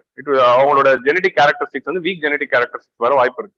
So அதே தான் டைகர்ஸ்க்கும் நடக்குது. ஸோ இப்படி ஐசோலேட்டடா போகும்போது சம் டெட்ரிமெண்டல் ஜெனடிக் கேரக்டரிஸ்டிக்ஸ் வந்து அந்த டைகர்ஸ்க்கு வந்துடும். ஸோ அந்த டைகர் பாப்புலேஷன் ஈஸியா கொஞ்ச நாள்ல அவங்களோட ஆப்ஸ்பிரிங் சர்வைவ் ஆகாம போயிடும். அதே மாதிரி வந்து இப்போ எவல்யூஷன் நம்ம படிக்கும்போது நேச்சுரல் செலக்ஷன் அப்படிங்கிற ஒரு ப்ராசஸ் பார்ப்போம். நேச்சுரல் செலக்ஷன் அப்படின்னா என்னதுன்னா, ரேண்டமா ஒரு சில ஜீன்ஸ் எல்லாம் ஃபார்ம் ஆகி ஒரு டைப் ஆஃப் ஸ்பீஷிஸ் வரும். அந்த ஸ்பீஷிஸ் வந்து அந்த ஒரு ஜெனடிக் வேரியேஷன் இருந்தாதான் அந்த ஸ்பீஷிஸ் வந்து லாங் ரன்ல இருக்கும். ஜெனடிக் வேரியேஷன் என்னன்னா, இப்ப நம்ம எல்லாருமே ஹோமோசேபியன்ஸ் தான், ஆனா எல்லாரும் பார்க்க ஒரே மாதிரி இருக்குமா? ஒருத்தர் ஒரு கலர்ல இருக்காரு, இன்னொருத்தர் ஒரு கலர், ஒருத்தர் முடி ஒரு மாதிரி இருக்கு, இன்னொருத்தர் முடி ஒரு மாதிரி, ஒருத்தரோட மூக்கு ஒரு மாதிரி இருக்கு. ஸோ இதுதான் ஜெனடிக் வேரியேஷன். ஸோ இந்த மாதிரி ஜெனடிக் வேரியேஷன் அதிகமா இருந்தாதான் அந்த ஸ்பீஷிஸ் சர்வைவ் ஆகும். ஏன் சர்வைவ் ஆகும்னா, ஒரு ஈவெண்ட் நடக்கும்போது அந்த என்வாரன்மெண்ட்ல இருக்க அந்த ஸ்பீஷிஸ் வந்து ஒரு சில ஜெனடிக் வேரியேஷன் இருக்க ஸ்பீஷிஸ் சர்வைவ் ஆயிடும், ஒரு சிலது வந்து அழிஞ்சு போயிடும். அதான் வந்து அந்த இண்டஸ்ட்ரியல் ரெவல்யூஷன்ல அந்த பக் வச்சு எக்ஸ்பிளைன் பண்ணிருப்பாங்க. கருப்பா இருந்த பக் எல்லாம் சர்வைவ் ஆச்சு, ஒயிட்டா இருந்த பக் எல்லாம் அழிஞ்சிடுச்சு அப்படின்னு. இண்டஸ்ட்ரியல் ரெவல்யூஷன்ல வந்து புகை இருக்கிறதுனால புகையில எல்லா இடமும் கருப்பாயிடுச்சு. ஸோ கருப்பா இருக்கிற பக் எல்லாமே என்ன ஆயிடுச்சு, அந்த புகையில மறைஞ்சிடுச்சு. அதனால பிரெடேட்டர்ஸ் கண்ணில் படல. வெள்ளை கலர்ல இந்த பக் எல்லாத்தையும் ஈஸியா பிரெடேட்டர் கண்ணில் பட்டு என்டையர் பிரெடேட்டரும் அந்த வெள்ளை கலர் பக்ஸ் எல்லாத்தையும் சாப்பிட்டுரும். அதனால இண்டஸ்ட்ரியல் ரெவல்யூஷனுக்கு அப்புறமா கருப்பு கலர் பக்ஸ் மட்டும் தான் சர்வைவ் ஆயிருக்கும். ஸோ அதே மாதிரி போலார் பேர் இந்த மாதிரி ஒரு சில ட்ரீட்டிஸ் வந்து ஒரு சில ஸ்பீஷிஸ் வந்து ஒரு சில ஜெனட்டிக் ரீசன்ஸ்னால சர்வைவ் ஆகும். ஸோ இதான் நேச்சுரல் செலெக்ஷன்ல இருக்கிற ஒரு ப்ராசஸ். இந்த நேச்சுரல் செலெக்ஷன் ப்ராசஸ்ல ஒரு சில genetic variation dominant genetic variation survive ஆச்சுன்னா அந்த ஸ்பீஷிஸ் அப்படியே இருக்கும் அந்த பாப்புலேஷன். ஒரு வீக் ஜெனட்டிக் வேரியேஷன் அங்க இருக்குன்னா ஈஸியா வந்து கொஞ்ச நாள் அது அழிஞ்சு போயிடும் அப்படின்னு சொல்றாங்க. இந்த மாதிரி ஐசோலேட்டட் பாப்புலேஷன்ஸ்ல இவங்களுக்குள்ளேயே இன்பிரீடிங் அதிகமா நடந்து வீக் ஆஃப் ஸ்பிரிங்ஸ் வந்து இவங்களுக்குள்ளேயே ஒரு வீக் ட்ரைட் வந்து இருக்குது அப்படின்னா அந்த வீக் ட்ரைட் வந்து நேச்சுரல் செலக்ஷன்ல அந்த வீக் ட்ரைட் உள்ள ஒரு விஷயம் இருந்துச்சுன்னா ஈஸியா அழியறதுக்கு வாய்ப்பு இருக்கு அப்படின்னு சொல்றாங்க. இதுதான் எவல்யூஷனோட லிங்க் பண்ணி வர இந்த கான்செப்ட். ஸோ அதனாலதான் வந்து நம்ம இந்த மாதிரி பாப்புலேஷன்ல நம்ம ரெண்டுமே வந்து முன்னாடி வந்து ஒரே இடத்துல இருக்கும்போது இந்த ஏரியால இருக்கிற ஒரு டைகர் வந்து வெளியே வந்து இங்க ஏரியா கிட்ட ஒரு டைகர் கூட இன்டர் கோர்ஸ் பண்ணும். அப்படி பண்ணும்போது ஜெனடிக் வேரியேஷன்ஸ் அதிகமாகும். ஸோ இங்க இருக்கிற டைகர் வந்து இங்க இருக்கிற ஒரு டைகர் கூட இன்டர் கோர்ஸ் பண்ணும். ஸோ அப்போ ஜெனடிக் வேரியேஷன் அதிகமாகும். பட் இப்போ நம்ம இப்படி பிரிச்சு விட்டுறதுனால இன்பிரீடிங் அதிகமாகும். ஸோ இது ரெண்டுத்தையும் லிங்க் பண்ற மாதிரி காரிடார்ஸ் இருந்துச்சுன்னா automatically tiger population will survive. இந்த காரிடார்ஸோட பர்பஸே என்னதுன்னா ஒரு பாப்புலேஷன் இன்னொரு பாப்புலேஷன் கூட போயிட்டு பிரீடிங் நடக்கணும் அப்படிங்கிறதுக்காக. ஸோ அதுக்காக கிரியேட் காரிடார்ஸ் அப்படின்னு சொல்றது இந்த editorial. So tiger corridors are more important than tiger reserves அப்படின்னு சொல்ல வராங்க. ஸோ அந்த காரிடாரை எங்கெங்கெல்லாம் பண்ண முடியுமோ பண்ணுங்க. ஸோ அதோட தொடர்ச்சியான கவர்மெண்ட் என்ன பண்ணாங்க, they started constructing the identifying the tiger corridor. 32 tiger corridor இந்தியாவில் கண்டுபிடிச்சிருக்காங்க. டைகர் காரிடார்னா என்னதுன்னா டைகர் ரிசர்வ்ஸ் இருக்குல்ல. இப்போ வந்து for example Madhav national park, Ranthambore national park and Kuno Palpur national park. இது மூணுமே எங்க இருக்கு? ஸோ இது ராஜஸ்தான், இது மத்திய பிரதேஷ். இங்க வந்து குனோ ஃபால்பூர் இருக்கும், இங்க இன்னொரு பார்டர்ல மாதவ் இருக்கும், ராஜஸ்தானோட பார்டர்ல ரந்தம்பூர். இது மூணுமே டைகர் ரிசர்வ் தான், பட் பக்கத்துல இல்ல, தனித்தனி பாக்கெட்ஸா இருக்கு. இது மூணுத்தையும் வந்து என்ன பண்ணுவாங்க, லிங்க் பண்ணுவாங்க. ஸோ இது வந்து ரந்தம்பூர், இது வந்து மாதவ், இது வந்து குனோ. இது மூணுத்தையும் லிங்க் பண்ணி விட்டீங்கன்னு வச்சுக்கோங்களேன், இது மூணுமே டைகர் ரிசர்வ் தான். மூணுத்துல இருக்க டைகர்ஸும் இப்போ வந்து ஒன்னா சேர வாய்ப்பு. ஸோ இந்த மாதிரி எந்தெந்த டைகர் ரிசர்வ்ஸ் எல்லாம் ஒன்னு சேர்க்க முடியுமோ அதெல்லாம் டைகர் காரிடார்ஸ் அப்படின்னு சொல்லி இதெல்லாம் லிங்க் பண்றதுக்கான ஸ்டெப்ஸ் எடுக்கணும் அப்படிங்கிறது தான் கவர்மெண்டோட ஒரு பிளான் இருந்து 2019 they have started. அந்த இம்பார்ட்டன்ஸ் ஆஃப் டைகர் காரிடார் பத்தி தான் இந்த editorials. GS3 we are having conservation, so direct topic related to syllabus, and it is a national animal, so அதனால project tiger is very important.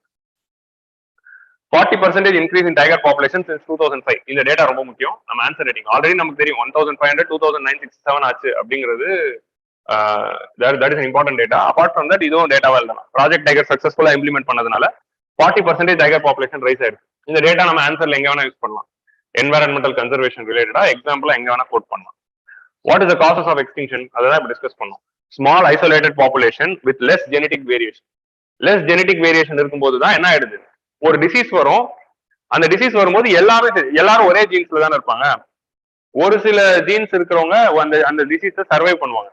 ஒரு சில week jeans இருக்கிறவங்க என்ன பண்ணுவாங்க, அந்த டிசீஸை சர்வை பண்ண முடியாது. எல்லாமே ஒரே வீக் ஜீன்ஸா இருந்துச்சுன்னா எல்லாருமே அந்த டிசீஸ்ல செத்துருவாங்க. ஸோ அதனாலதான் கிர்ல வந்து இப்ப மிகப்பெரிய பிரச்சனையே அதுதான். நம்ம வேர்ல்டுலயே வந்து 2 இடத்துல தான் இந்த லயன் இருக்கு. ஏசியால ஒரே ஒரு இடத்துல தான் லயன் இருக்கு, அது கிர்ல தான் இருக்கு, ஃபாரஸ்ட்ல. ஸோ அந்த இப்போ கிர்ல இருக்கிற லயன்ஸ்ல அங்க ஒரு லயன் டிசீஸ் வந்துச்சுன்னா கூட என்ன ஆகும், என்டையர் பாப்புலேஷன் அழிஞ்சு போக வாய்ப்பு இருக்கு. அதே கிர்ல ஒரு எர்த்குவேக் வந்துச்சுன்னா, ஒரு சைக்ளோன் அடிச்சுதுன்னா அந்த டைகர் எல்லாமே அழிஞ்சு போயிடுச்சு, லயன் எல்லாமே அழிஞ்சு போயிடுச்சுன்னா லயனே இல்லாம போயிடும். ஸோ அதனாலதான் லயன் ரீஇன்ட்ரோடக்ஷன் ப்ராஜெக்டை கொண்டு வந்தாங்க. அங்க இருக்கிற லயனை வேற எங்கேயாவது ரீபாப்புலேட் பண்ணி வைக்கலாம், எல்லாத்தையும் ஒரே இடத்துல வச்சா அழிஞ்சு போயிடும் அப்படிங்கிறதுனால. ஸோ அந்த less than 100 interbreeding individuals, chance events தான் அந்த natural selection. Detrimental genetic variation இருக்கிறதுனால அழிஞ்சு போகும். அதான் ஜெனடிக் ட்ரிஃப்ட்னு சொல்றாங்க. இந்த மாதிரி ஐசோலேட்டட் பாப்புலேஷனா போயிட்டு வீக் ஜெனடிக் கேரக்டரிஸ்டிக்ஸ் வருதுதான் ஜெனடிக் ட்ரிஃப்ட்ன்றாங்க. So how we can conserve them, create interconnected landscapes. Okay, high genetic variations எப்போ கிரியேட் ஆகும்னா இன்டர்கனெக்டட் லேண்ட்ஸ்கேப்ஸ் இருந்தா மட்டும்தான். ஒரு டைகர் ரிசர்வ் கட்டி சுத்தி நீங்க ஃபென்ஸ் போட்டீங்கன்னா, பேரியர்ஸ் அண்ட் ஃபென்சிங் போட்டீங்கன்னா டைகர் அழிஞ்சுதான் போகும். அதனாலதான் நிறைய ப்ரொடெக்டட் ஏரியால பேரியர்ஸ் போட மாட்டாங்க, ஏன்னா அனிமல்ஸ் மூவ் ஆகும். இப்ப நம்ம ஈஸியா சொல்லுவோம்ல, எல்லா ப்ரொடெக்டட் ஏரியா சுத்தி பேரியர் போட்டா யானை வராதுன்னு. சோ யானை வந்து அதோட இடத்துலதான் இருக்கு, நம்ம தான் அதோட இடத்துக்கு போயிருக்கோம். சோ யானையை வந்து நம்ம பேரியர் போட்டு மூடுறதுனால அந்த யானைக்கு தான் ப்ராப்ளம் இருக்கு. ஸோ அவங்க அழிஞ்சு போறதுக்கு தான் என்ன அதிக இது இருக்கு. ஸோ அதனாலதான் எங்கேயுமே பேரியர் போடுறது இல்லை. மூவ் பண்ணணும், எலிஃபென்ட் காரிடாரை வந்து அலோவ் பண்ணணும் அப்படின்வாங்க. So it's genetic disadvantage. So அதனால பேரியர்ஸ் போடுறது it's not good for the species. Highways, residential plots, agricultural fields, இது எல்லாமே வந்து அதோடைய டைகர் காரிடாரை அஃபெக்ட் பண்ணிக்கிட்டு இருக்கு. அக்ரிகல்ச்சர் ப்ளாட் கூட பரவாயில்ல, பட் அது ரெண்டும் ரொம்ப dangerous. So we have to conserve the tiger corridor. So அதை கன்சர்வ் பண்ணணும்னா என்ன பண்ணணும், அதுக்குதான் என்ன சொல்றாங்க, எங்கெங்கெல்லாம் இந்த மாதிரி லிங்க் பண்ண முடியுமோ அங்கெல்லாம் பில்ட் கிரீன் காரிடார். கிரீன் காரிடார்னா என்ன? இந்த கிரீன் காரிடார். ஸோ இந்த மாதிரி எங்கெங்கெல்லாம் ஹைவேஸ் போதோ அங்கெல்லாம் ஹைவேஸ் மேல இந்த மாதிரி ஒரு பிரிட்ஜ் கட்டி, ஸோ இங்க இருக்கிற ஃபாரஸ்ட்ல இருந்து இங்க இருக்கிற ஃபாரஸ்ட் போறதுக்கு நடுவுல இங்க ஒரு காரிடார் இருக்கு, தான் கிரீன் காரிடார். எங்கெங்கெல்லாம் முடியுமோ இந்த மாதிரி அண்டர் பாஸ், ரயில்வே ட்ராக் இருக்கிற ஏரியாவெல்லாம் டவுன் பிரிட்ஜ் இருக்கும்ல, அண்டர் பாஸ், அதான் under pass. Or elevated corridor. ஒரு ஃபாரஸ்ட் இருக்குன்னா அங்க நீ ரோடே போடாதீங்க, மெட்ரோ ட்ரெயின் மாதிரி எலிவேட்டட் காரிடார் போட்டுருங்க, கீழே அவங்க பாட்டுக்கு ஜாலியா சுத்திட்டு இருப்பாங்க, நம்ம மேல ஜாலியா நம்ம ரோட்ல போகலாம். உங்களுக்கு புரியுதா? சோ இந்த மாதிரி either construct elevated corridor or construct underpasses or put the green corridors wherever possible. அதுதான் வந்து பில்ட் கிரீன் காரிடார்ஸ். இப்போ நம்ம அது என்ன பண்ணலாம்னா குனோ, மாதவ் அண்ட் ரந்தம்போர்ல அது பண்ணலாம்ல. ஸோ அது பண்ணிட்டோம்னா அங்க இருக்கிற டைகர்ஸ் வந்து they will survive. So conserve prey base. So டைகரை கன்சர்வ் பண்றது இன்னொரு முக்கியமான விஷயம் என்னதுன்னா, டைகரோட பிரேவை கன்சர்வ் பண்ணணும், மானை ப்ரொடெக்ட் பண்ணணும். நீங்க டியர்ஸை ப்ரொடெக்ட் பண்ணாதான் டைகர்ஸ் வந்து உயிரோட இருக்க முடியும். ஏன்னா அப்பதான் டியர்ஸ் அதை சாப்பிட்டு உயிரோட இருக்கும். ஸோ டியர்ஸ் பாப்புலேஷன் அழிஞ்சாலும் டைகர் அழிஞ்சிடும். So that is the problem. So ரெண்டு கேஸ் ஸ்டடி சொல்றாங்க. இப்போ நம்ம ஐசோலேட்டட் பாப்புலேஷன் ப்ராப்ளம் அப்படின்னு சொல்லிட்டு போறது வேற, அது எங்கெங்கெல்லாம் ஐசோலேட்டட் இருக்குன்னு எக்ஸாம்பிளோட எழுதுறது வேற. அதுதான் இந்த எடிட்டோரியலோட முக்கியமான விஷயம். Simlipal in Odisha and Ranthambore in ராஜஸ்தான்ல தான் வந்து இந்த மாதிரி ஐசோலேட்டட் பாப்புலேஷனால வீக் ஜெனடிக் வேரியன்ஸ் வந்திருக்கு அப்படின்னு எக்ஸாம்பிள் கொடுக்குறாங்க. லைக் சிம்லிபால் என்ன இருக்குன்னா சூடோ மெலனிஸ்டிக் டைகர் அதிகமாயிட்டான். சிம்லிபால் டைகர் ரிசர்வ் நீங்க போய் பாத்தீங்கன்னா அங்க இருக்கிற எல்லா டைகரும் pseudo melanistic. What pseudo melanistic? மெலனிஸ்டிக்னா என்ன? First black pigment. ஒருத்தரோட ஸ்கின்ல மெலனின் அதிகமா இருந்தா அவங்க கருப்பு ஸ்கின்ல இருப்பாங்க, லைக் நம்ம இங்க டிராவிடியன் ரேஸ்ல அப்படின்னு சொல்றது. ஸோ அந்த மெலனிஸ்டிக் கண்டென்ட் வந்து அதிகமா இருக்கிற டைகரை தான் வந்து மெலனிஸ்டிக் டைகர் அப்படின்னு சொல்லுவாங்க. 100% மெலனிஸ்டிக் டைகர்ங்கிறது இன்ன வரைக்கும் பார்த்தது இல்லை. 100% மெலனிஸ்டிக் டைகர்னா ஃபுல் உடம்பு கருப்பா இருக்கு. சூடோ மெலனிஸ்டிக்னா என்னதுன்னா ஒரு சில ஃபுல் உடம்பு பிளாக்கா இருக்காது, பட் பிளாக்கோட காம்போசிஷன் அதிகமா இருக்கும். லைக் டைகரோட கலர் என்ன? எல்லோ அண்ட் பிளாக் தானே. அதுல அந்த பிளாக்கோட டாமினன்ஸ் இருக்கிறது தான் சூடோ மெலனிஸ்டிக். வெறும் மெலனிஸ்டிக்னா என்னதுன்னா டோட்டலாவே கருப்பா இருக்கு. அந்த மாதிரி இது இன்னும் இல்லை. அது வந்து நமக்கு இதுலதான் இருக்கு, லெப்பர்ட்ஸ்ல தான் இருக்கு. லெப்பர்ட்ஸ் அண்ட் ஜாகுவார்ல தான் டோட்டல் மெலனிஸ்டிக் நம்ம பார்த்திருக்கோம். ஆனா வந்து டைகர்ல இன்னும் டோட்டல் மெலனிஸ்டிக் பார்க்கல, பார்த்தது எல்லாமே சூடோ மெலனிஸ்டிக் லைக் திஸ். இப்போ இது ரெண்டுத்துக்கும் டிஃபரன்ஸ் பாருங்க. இவர் தான் சூடோ மெலனிஸ்டிக், கொஞ்சம் டார்க்கா இருக்காருல்ல, இந்த கருப்பு இன்னும் கொஞ்சம் அதிகமா இருக்கு கம்பேர்ட் டு திஸ். ஸோ இந்த மாதிரி சூடோ மெலனிஸ்டிக் டைகர், சிம்லிபால் ஃபுல்லாவே சூடோ மெலனிஸ்டிக் டைகர் தான் இருக்கு. அந்த மாதிரி ஒரு ஐசோலேட்டட் பாப்புலேஷன் ஆயிடுச்சுன்னா அந்த ஒரு ஜீன் தான் எல்லாமே மாறிடும் அப்படின்னு சொல்ல வராங்க. ஸோ இந்த மாதிரி ஒரு ஜீன் ரைட் உள்ள டைகர்ஸ் தான் ஃபுல்லாவே சிம்லிபால்ல இருக்கு. ஸோ இது என்ன சொல்ல வராங்கன்னா, இந்த மாதிரி ஐசோலேட்டட் பாக்கெட்ஸா மாறும்போது அந்த ஒரு ஜீன் தான் என்டையரா மாறிடும். இப்போ நாளைக்கு இந்த மாதிரி இருக்கிற டைகர்ஸ்க்கு ஒரு நோய் வந்துருச்சுன்னா அந்த எல்லா டைகரும் செத்து போயிடும்ல. ஸோ அதை தான் மீன் பண்ண வராங்க. ஸோ அதுக்கான எக்ஸாம்பிள் தான் சிம்லிபால். ரந்தம்போர்ல என்ன இருக்குன்னா இன்டர்பிரீடிங் நிறைய நடக்குது, ஃபேமிலிக்குள்ளே இன்டர்பிரீடிங் வந்து நிறைய நடக்கிறதுனால ரிஸ்க் இருக்கு அப்படின்னு சொல்றாங்க. ஸோ கனெக்டிவிட்டி பண்ணுங்க. அதனால தான் நேஷனல் ட்ரைபல் கன்சர்வேஷன் அத்தாரிட்டியும் வைல்ட் லைஃப் இன்ஸ்டியூட் ஆஃப் இந்தியாவும் என்ன பண்ணிருக்காங்க, 32 காரிடார்ஸ் இந்தியாவில் மேப் பண்ணிருக்காங்க. And reintroduction project, sorry reintroduction இல்ல, relocation, it's wrong word. Reintroduction என்னதுன்னா டைகர் இல்லாத இடத்துல டைகர் கொண்டு போறதா ரீஇன்ட்ரோடக்ஷன். ஓகே, இப்போ சீட்டா ரீஇன்ட்ரோடக்ஷன் கென்யால இருந்து வரப்போகுதுல, ஆப்பிரிக்கன் சீட்டா வந்து வரப்போகுது. ஸோ அந்த மாதிரி வந்து ரீலொகேஷன் என்னதுன்னா இந்த மாதிரி வந்து சட்கோஷியா அப்படிங்கிற டைகர் ரிசர்வ் இருக்கு, Bandhavgarh tiger reserve, Kanha national park இருக்கு.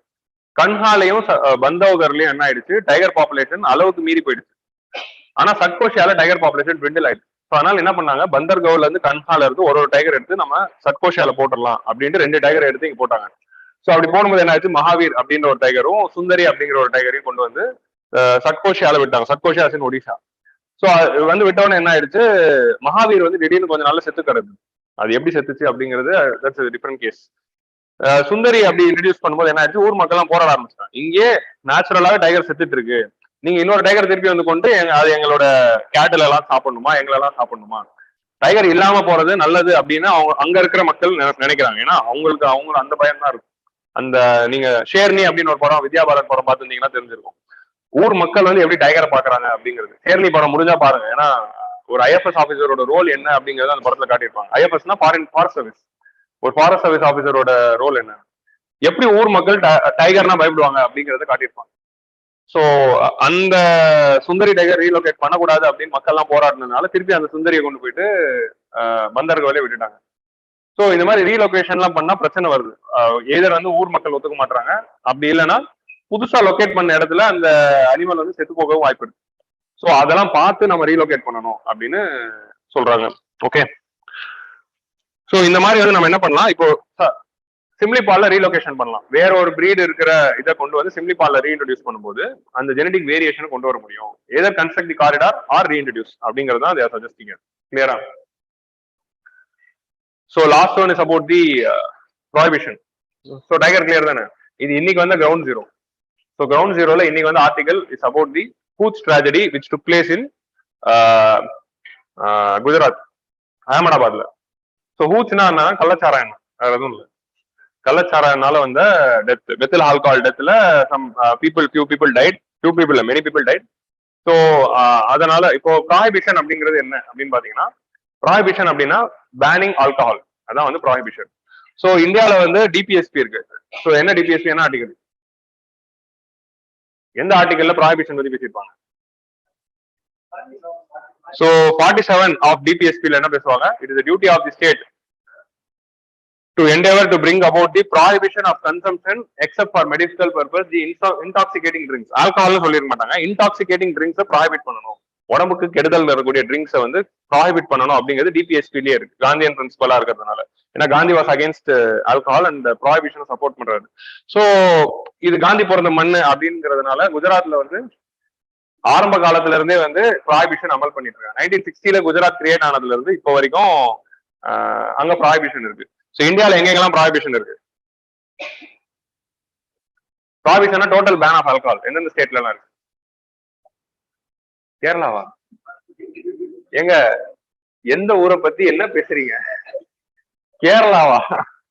மகாராஷ்டிரா இல்ல, மகாராஷ்டிரால பீச் தான் ban. Yeah, Bihar, Maharashtra, Mizoram, Nagaland and Lakshadweep, 5 ஏரியால இருக்கு. Okay, so Gujarat, Bihar, Mizoram, Nagaland and Lakshadweep. தமிழ்நாட்டிலயும் ப்ராஹிபிஷன் இருந்தது, 1971 வரைக்கும் இருந்தது. 71ல ப்ராஹிபிஷன் லிஃப்ட் பண்ணாங்க.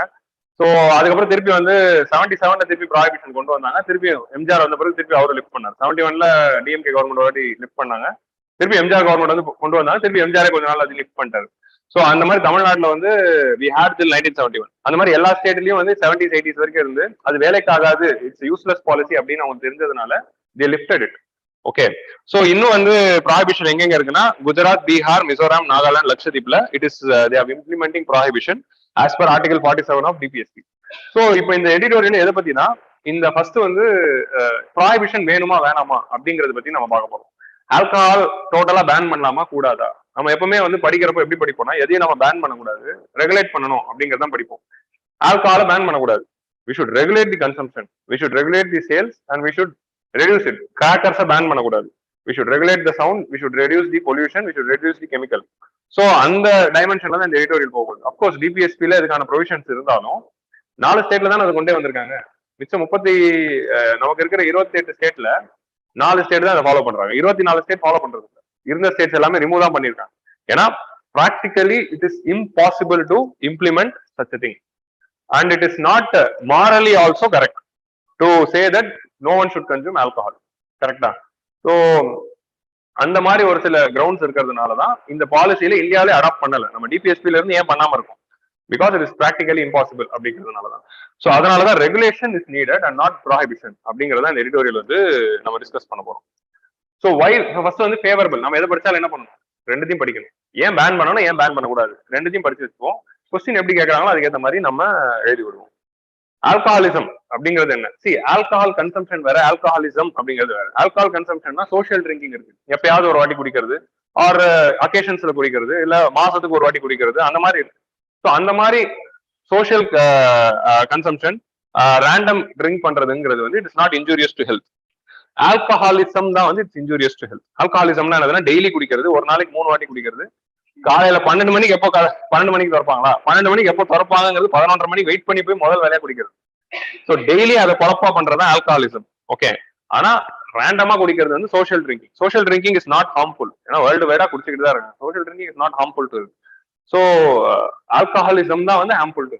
ஏன்னா அப்படி நம்ம டெய்லி குடிச்சுக்கிட்டே இருக்கிறதுனாலதான் நம்மளுடைய digestive system, liver and everything is getting damage. So alcoholism damages the health. Family finances, இருக்கிற காசை பூராவும் குடிச்சு போட்ட பாட்டில தூக்கி எடக்கி போட்டானா, எடக்கி போட்ட பாட்டில தூக்கி குடிச்சு போட்டானாங்கிற மாதிரி இருக்கிற எம்டி நரகால கஷ்டப்பட்டு 200 ரூபாய் வந்து சம்பாதிச்சு லொலுசபால வரும். சோ ஒரு 200 ரூபாய் நீங்க எம்டி நரகால சம்பாதிச்சுட்டு வந்து அதுல 150 ரூபாய் குடிச்சிடுறது. மிச்சம் 50 ரூபாய் வச்சு எங்க குடும்பத்தை நடத்த முடியும்? So this is the problem. இந்தியாவில வந்து பாவர்ட்டி அதிகமா இருக்கிறதுக்கு ஒரு காரணம் என்ன அப்படின்னு பாத்தீங்கன்னா, மேலோட இன்கம் ஃபுல்லாவே வந்து அந்த ஃபேமிலியில ஆல்கஹாலிசம் போயிடும். அந்த விமன் ஒர்க் பண்ணி அவங்க ஏதாவது சேமிச்சு வச்சிருந்தா மட்டும் தான் அது ஃபேமிலிக்கு போகும். It is affecting the family finances when alcoholism is high. Poverty, it is increasing the poverty further and it is affecting the human relationship. குடினாலதான் பாதி வீட்டுல சண்டைகள் வரும். கரெக்டா? So domestic violence. So husband வந்து குடிச்சிட்டு வந்து வைஃப் அதிகமா அடிக்கிறது, ஆல்கஹால் கன்சம்ஷன் இருக்கும்போது தான் அதிகமான டொமஸ்டிக் வயலன்ஸ் நடக்குது. அதே மாதிரி கிரைம்ஸ் வந்து அதிகமாகுது. இந்தியாவில வந்து இந்தியான்னு இல்ல, பொதுவா ஆல்கஹாலிசம்ல அதிகமான போதைகள்ல தான் நிறைய கிரைம்ஸ் நடக்குது. நிறைய பேர் அதனால குடிச்சிக்கிறதுல நிறைய விதங்கள் இருக்கு. ஒரு சிலர் குடிச்சோன்னு படுத்துருவாங்க, ஒரு சிலர் குடிச்ச பிறகுதான் எல்லா வேலையும் பண்ணுவாங்க. சோ அந்த மாதிரி இருக்கு. So crimes is also increasing. So it is ஒரு interesting data. 3 million deaths caused by the alcohol அப்படின்னு சொல்லி எதனாலலாம் டெத் ஆகுது. ஃபர்ஸ்ட் வந்து ஆல்கஹால் யூஸ் டிசார்டர், லிவர் கெட்டு போய் ஹெல்த் கெட்டு போடுது. குடிச்சிருக்கும் போதுதான் சூசைட்ஸ் அதிகமா இருக்கு. Number of suicides are always, ஏன்னா நம்ம நார்மல் டைம்ல ஒரு டிப்ரெஷன்ல இருந்தா சூசைட் பண்ணிக்க மாட்டோம். பட் குடிச்சிருக்கும் போது ஒரு சின்ன விஷயமும் ஓவர் எமோஷனல் ஆக்கி சூசைட் பண்ணிருக்கு. நிறைய பேர் வந்து சூசைட் பண்ணும்போது அவன் ஆல்கஹால் குடிச்சிருப்பாங்க. சோ அதே மாதிரி வந்து என்னது, சோ இட் இஸ் டிசீஸ். இந்த டிசீஸ் பத்தி சொல்றாங்க. நெக்ஸ்ட் கம்யூனிகபிள் இஷ்யூஸ் பத்தி சொல்றாங்க. Next cardiovascular diseases, unintended injuries, digestive diseases. இந்த டிசீசஸ் எல்லாம் எப்படி ஹெல்த் வந்து அஃபெக்ட் பண்ணுது அப்படிங்கறது வந்து ஒரு டேட்டா மாதிரி கொடுத்துருக்காங்க. பட் 3 million டெத் அப்படிங்கிறது மட்டும் நோட் பண்ணிக்கோங்க. வேர்ல்டு வைட், அது இந்தியாவில இல்ல, world wide 3 million death. So just they are showing. அதே மாதிரி it leads to psychological issues. கண்டினியூஸா ஆல்கஹால் குடிச்சிட்டே இருந்தாங்கன்னா அவங்களோட நேச்சரே மாறிடும். அவங்க டிஃபால்ட்டாவே எப்பவுமே குடிச்ச மாதிரி தான் இருப்பாங்க. குடிக்கலனாலும் அவங்க போதையில இருப்பாங்க. அந்த லெவலுக்கு ரீச் ஆயிடுவாங்க ஆல்கஹால்னால. அதே மாதிரி loss of consciousness of individual. நம்ம anything when we are losing our consciousness, that leads to the problem. So அதனால நம்ம ஆல்கஹாலை பேன் பண்ணணும். அதே மாதிரி வந்து it is leading to all the problem. இதுக்குள்ள எல்லா ப்ராப்ளம் வந்துருச்சு, ஆல்கஹால்னால வரக்கூடிய எல்லா ப்ராப்ளம் வந்துருக்கு. இதெல்லாம் கண்ட்ரோல் பண்ணணும்னா நம்ம ப்ராஹிபிட் பண்ணணும். அது மேல டிபிஎஸ்பிலே சொல்லிட்டாங்கப்பா, அப்புறம் என்ன, அதனால ப்ராஹிபிட் பண்ணிடலாம் அப்படிங்கறதா ஃபேவரபிள் பாயிண்ட்ஸ் ஃபார் ப்ராஹிபிஷன். இப்ப ஏன் ப்ராஹிபிட் பண்ணக்கூடாது அப்படிங்கிறதுக்கு தான் நம்ம போறோம். இதுதான் மெயினான விஷயங்கள். நம்பர் 1 வந்து right to privacy. It's individual to right to make the life choices and food choices. So social ட்ரிங்கிங்கா நான் குடிக்கிறதுனால பிரச்சனை இல்லை. ஆக்சுவலி சோஷியல் ட்ரிங்கிங்ல நீங்க ஆல்கஹால் கன்சியூம் பண்றதுனாலும் காஃபி கன்சியூம் பண்றதுனால எல்லாம் it's an habit of drinking, அவ்வளவுதான். நான் மாசத்துக்கு ஒரு வாட்டி குடிக்கிறதுனால ஒரு பிரச்சனையும் வர போறது இல்லை, ஹெல்த்லயும் வராது, இஷ்யூஸ்லயும் வராது. Social drinking is a global phenomenon. So it's part of right to privacy, article 21ல. சோ அதனால வந்து ஃபுட் கன்சம்ஷன்ல ரெஸ்ட்ரிக்ஷன்ஸ் வைக்கக்கூடாது. So that is the thing. So beef ban வரும்போதும் நம்ம அந்த ஆர்குமெண்ட் தான் வைக்கணும். நான் என்ன கன்சியூம் பண்றேன் அப்படிங்கிறது நான் தான் முடிவு பண்ணுவேன் அப்படிங்கிறது. ஹூச் ட்ராஜடிஸ். ஸோ எங்கெங்கெல்லாம் ஆல்கஹால ப்ராஹிபிட் பண்றாங்களோ அங்கதான் கள்ளச்சாராயம். தமிழ்நாட்டுல எங்கேயாவது கள்ளச்சாராயம் கேஸ் இருக்கா? ஏன் இல்ல? இருக்கதே இது ரேண்டமா ஏன் இல்லைன்னா டாஸ்மாக் இருக்கு. சோ கவர்மெண்ட் கிடையாது, இங்க வந்து டாஸ்மாக் இருக்கிறதுனால அங்க குவாலிட்டி ஆல்கஹால், நல்ல ஆல்கஹால் கிடைக்குது, எல்லாரும் அதை குடிச்சிட்டு சந்தோஷமா இருக்காங்க. சோ கள்ளச்சாராயம் சரி, ஹூச் ட்ராஜடி. ஹூச்னா வந்து கள்ளச்சாராயம். கள்ளச்சாராயம்ங்கிறது என்ன பிரச்சனைனா, ஆல்கஹால்ங்கிறது பாய்சனஸ் கிடையாது. ஆனா கள்ளச்சாராயம் அப்படிங்கிறது வந்து ஆல்கஹால எப்படியாவது செய்யணும் அப்படிங்கிறதுக்காக இவங்க ஆர்டிபிஷியலா இவங்க வந்து இஷ்டத்துக்கு ஏதோ ஒன்று போட்டு செய்வாங்க. அதனால it is becoming poisonous. Sometimes என்ன பண்ணுவாங்க, இண்டஸ்ட்ரியில இருக்கிற மெத்தில் ஆல்கஹால் எடுத்து அதுல தண்ணி கலந்து குடிப்பாங்க. சோ எத்தனால் தான் வந்து குடிக்கணும், மெத்தனால் குடிக்க கூடாது. சோ மெத்தனால வாங்கி தண்ணி கலந்து குடிக்கும் போதுதான் இறந்து போயிடுறாங்க. ஏன் கள்ளச்சாரம் குடிச்சோன்னு இறந்துறாங்க? சரக்கு அடிச்சா யாராவது சாவறாங்களா? சாவறது இல்லை. ஆனா கள்ளச்சாரம் குடிச்சோன்னு செத்து போயிடுவாங்க. ஏன்னா சம்டைம்ஸ் இவங்க வந்து அது ஆர்டிபிஷியலா ஆல்கஹால் செய்யணும் அப்படிங்கிற போது இவங்க யாரும் கெமிஸ்ட்ரி படிச்சவங்க கிடையாது, கெமிஸ்ட் கிடையாது. சோ அவங்க என்ன பண்ணிடுறாங்க, ரேண்டமா ஒரு சில கெமிக்கல்ஸ் அதிகமாவும் கம்மியாவும் போடும்போது that is becoming poisonous and that is killing the people. So அந்த மாதிரி ஹூச் ட்ராஜடிஸ் அண்ட் அதிகமாயிடுது. இப்ப இந்தியாவில வந்து அதிகமா கள்ளச்சாரம் இடத்து எங்க இருக்குன்னா குஜராத்லயும் பீகார்லயும் தான் இருக்கு, ஆப்வியஸ்லி. ஏன்னா அங்கதான் ஆல்கஹால் இல்ல, கள்ளச்சாரம் தான் குடிக்க வேண்டியதா இருக்கு. Illegal smuggling. குஜராத்ல யாரும் குடிக்கிறதே இல்லையா அப்படின்னு யோசிச்சு பாக்குறீங்களா? கிடையாது. இல்லீகலா பக்கத்து ஸ்டேட்ல இருந்து ஸ்மகிள் பண்ணிட்டு வந்து அங்க இல்லீகலா வித்துக்கிட்டு தான் இருக்காங்க. அண்டர் கிரவுண்ட்ல கிடைக்கும். இப்போ காந்தி ஜெயந்தி அன்னைக்கு நம்ம ஊர்ல எல்லாம் எப்படி குடிப்பாங்களோ அந்த மாதிரி அவங்க 365 நாளும் அவங்களுக்கு காந்தி ஜெயந்தி தான். சோ அவ்வளவுதான் வித்தியாசம். காந்தி ஜெயந்தி அன்னைக்கு இங்க ஆல்கஹால் கிடைக்காத இருக்கு, அதுக்குன்னு கண்டிப்பா கிடைக்கும். So that is the same thing. So அதே மாதிரி 24 hours நம்ம டாஸ்மாக் போயிட்டு ஆல்கஹால் கிடைக்காதா? நைட் 12 மணிக்கும் கிடைக்கும், 2 மணிக்கும் கிடைக்கும், 4 மணிக்கும் கிடைக்கும். சோ அப்படி இருக்கிறதுனால இல்லீகல் ஸ்மக்லிங்ல ஆல்கஹால் குடிச்சிக்கிட்டு தான் இருக்காங்க. ஏன்னா பிராக்டிகலா இம்ப்ளிமெண்ட் பண்ண முடியாது அப்படிங்கிறதுனால. Loss of revenue to the state. Alcohol state governments are implementing taxes அந்த sales tax which is coming through alcohol is the major source of income for all the states. அதனாலதான் 24 ஸ்டேட்ஸும் prohibit எல்லாம் பண்ணல. அது காந்தி பிறந்த மண்ணுங்கிறதுனால வேற வழி இல்லாம பண்ண வேண்டியதா இருக்கு. மற்ற ஊர்ல எல்லாம் வந்து என்ன பண்றாங்க, 24 ஸ்டேட்ஸ்லயும் பண்ணல. அது முக்கியமான காரணமே இதுதான். ஏன்னா அதோட கன்சம்ஷன்ல இட் இஸ் சேல்ஸ் டாக்ஸ் போடுறதுனால இட் இஸ் ஸ்டில் கம்மிங். அதனாலதான் ஜிஎஸ்டிலையும் நான் கொடுக்க மாட்டோம் அப்படிங்கிற மாதிரி ஸ்ட்ராங்கா நிக்கிறாங்க. So Indian mat foreign liquor IMFL இந்தியாவில வந்து லோக்கலா நீங்க வந்து லிக்கர் பண்ணிக்கலாம். ஃபாரின் லிக்கர்ஸ்ங்கிறது நம்ம FDA அலோவ் பண்ணல. ஆல்கஹால் FDA இல்ல. ஃபாரின் சரக்கு வந்து இந்தியாவில வந்து மேனுஃபேக்சர் பண்ணி விற்க கூடாது. ஸோ அப்படி விற்கணும்னாலும் இந்தியாவில இருக்கிற கம்பெனி தான் ஃபாரின் சரக்கு செஞ்சு விற்கணும். உங்களுக்கு புரியுதா? ஸோ ஃபார் எக்ஸாம்பிள் ஸ்காட்ச்னா வந்து என்னது, ஸ்காட்ச்னா இட்ஸ் மேட் ஃப்ரம் ஸ்காட்லாந்து, கரெக்டா? ஸோ அதுக்காக ஸ்காட்லாண்ட்ல செஞ்சதை கொண்டு வந்து அங்க வித்துட்டு இருக்காங்க. இங்க ஸ்காட்ச் தயாரிச்சு அது வித்துட்டு இருப்பாங்க. ஸோ அந்த மாதிரி தான் வந்து they will be doing. That is Indian made foreign liquor.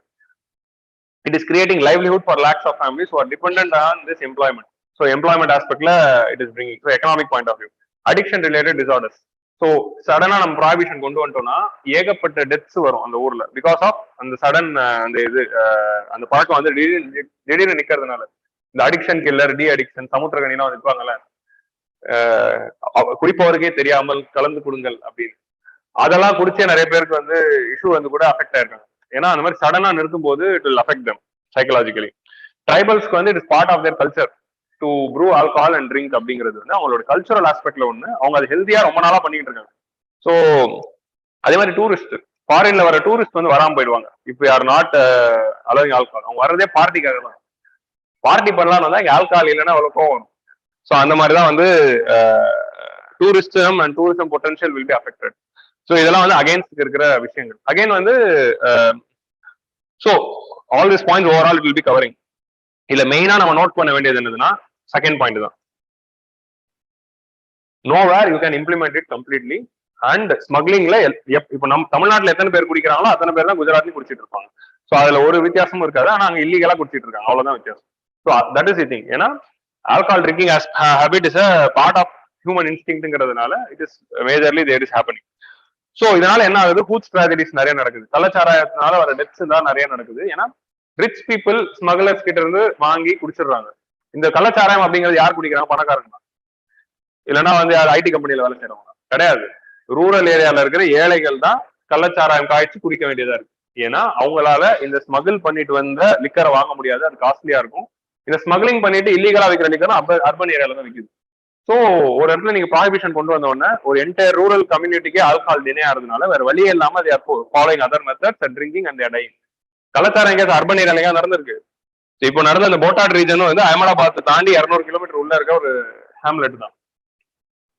So police பூட்லெகர்ஸ் தான் கள்ளச்சாரம் காய்ச்சறவங்க பேர் தான் பூட்லெகர்ஸ். பொலிட்டீஷியன்ஸோட நெக்ஸஸ்னாலதான் ஹூச் ட்ராஜடி நடக்குது. அங்க கள்ளச்சாரம் காய்ச்சிட்டு இருக்கிறது போலீஸ்க்கும் தெரியும், அரசியல்வாதிகளுக்கும் தெரியும். They are having that nexus and that's why it is happening அப்படிங்கிறது தான் வந்து ஒரு ரீசன். அண்ட் போலீஸ் வந்து லஞ்சம் வாங்கிக்கிறாங்க. ரெண்ட் சிக்கிங்னா ஒன்றும் இல்லை, லஞ்சம் வாங்குறது தான் இங்க மீன் பண்றாங்க. And vote bank politics and moral politics. So இப்போ நம்ம வந்து குஜராத்ல போயிட்டு ப்ராஹிபிஷனை ரிமூவ் பண்ண முடியாது. ஏன்னா அது அங்க ஒரு அரசியல் விஷயம். இப்போ நம்ம ஊர்ல காவேரி இஷ்யூ எப்படி ஒரு அரசியல் இஷ்யூ ஆச்சு, நீங்க அதுல அந்த முடிவு தான் எடுத்தாங்க, வேற பேசக்கூடாது. அதுல வேற பேசினா அவங்க ஓட்டு வராது. ஸோ அந்த மாதிரி வந்து அந்த மாதிரி ஒரு இஷ்யூ அது ஓட் பேங்க் பாலிடிக்ஸ். ஸோ எந்த ஒரு கட்சி குஜராத்துக்கு போனாலும் ப்ராஹிபிஷன் கூடாது அப்படின்னு சொல்ல முடியாது. கண்டிப்பா ப்ராஹிபிஷன் ஆதரவு அடிச்சாதான் அங்க ஓட்டு வரும். அந்த மாதிரி வந்து ஒரு மாரல் இஷ்யூ ஆயிடுச்சு. ஓட் பேங்க் பாலிடிக்ஸாவும் இருக்கு. ஸோ அதனால எல்லாரும் குடிக்கிறாங்க. ஆனா தேர் ஸ்டில் எலெக்ஷன் வந்துட்டா எந்த கட்சியாலையும் வந்து நாங்க வந்து ப்ராஹிபிஷனை ரிமூவ் பண்ண போறோம் அப்படின்னு குஜராத்ல சொல்ல முடியாது. ஸோ அந்த மாதிரி ஒரு மாரல் டைலமாக்குள்ள போயிடுச்சு. ஸோ அகைன் வந்து ஆல் திஸ் ரீசன்ஸ்னாலதான் 24 ஸ்டேட்ஸுமே வந்து ஆல்கஹாலை கொண்டு வராங்க. பட் ஆல்கஹாலை வந்து சேல் பண்றதுனால அது ஒரு மாரல் ஹசார்ட் அப்படிங்கிற மாதிரி கிரியேட் பண்றாங்க. ஸோ ஆல்கஹாலை குடிக்கிறது மாரலி தப்பு கிடையாது, ஆல்கஹாலிசம் தான் வந்து ப்ராப்ளமேட்டிக். உங்களுக்கு புரியுதா? Consumption of alcohol is not morally an issue, alcoholism தான் மாரலி அன் இஷ்யூ. வெறும் ஆல்கஹால் குடிக்கிறதுங்கிறது காஃபி குடிக்கிற மாதிரி தான். உங்களுக்கு புரியுதா லாஜிக்கு?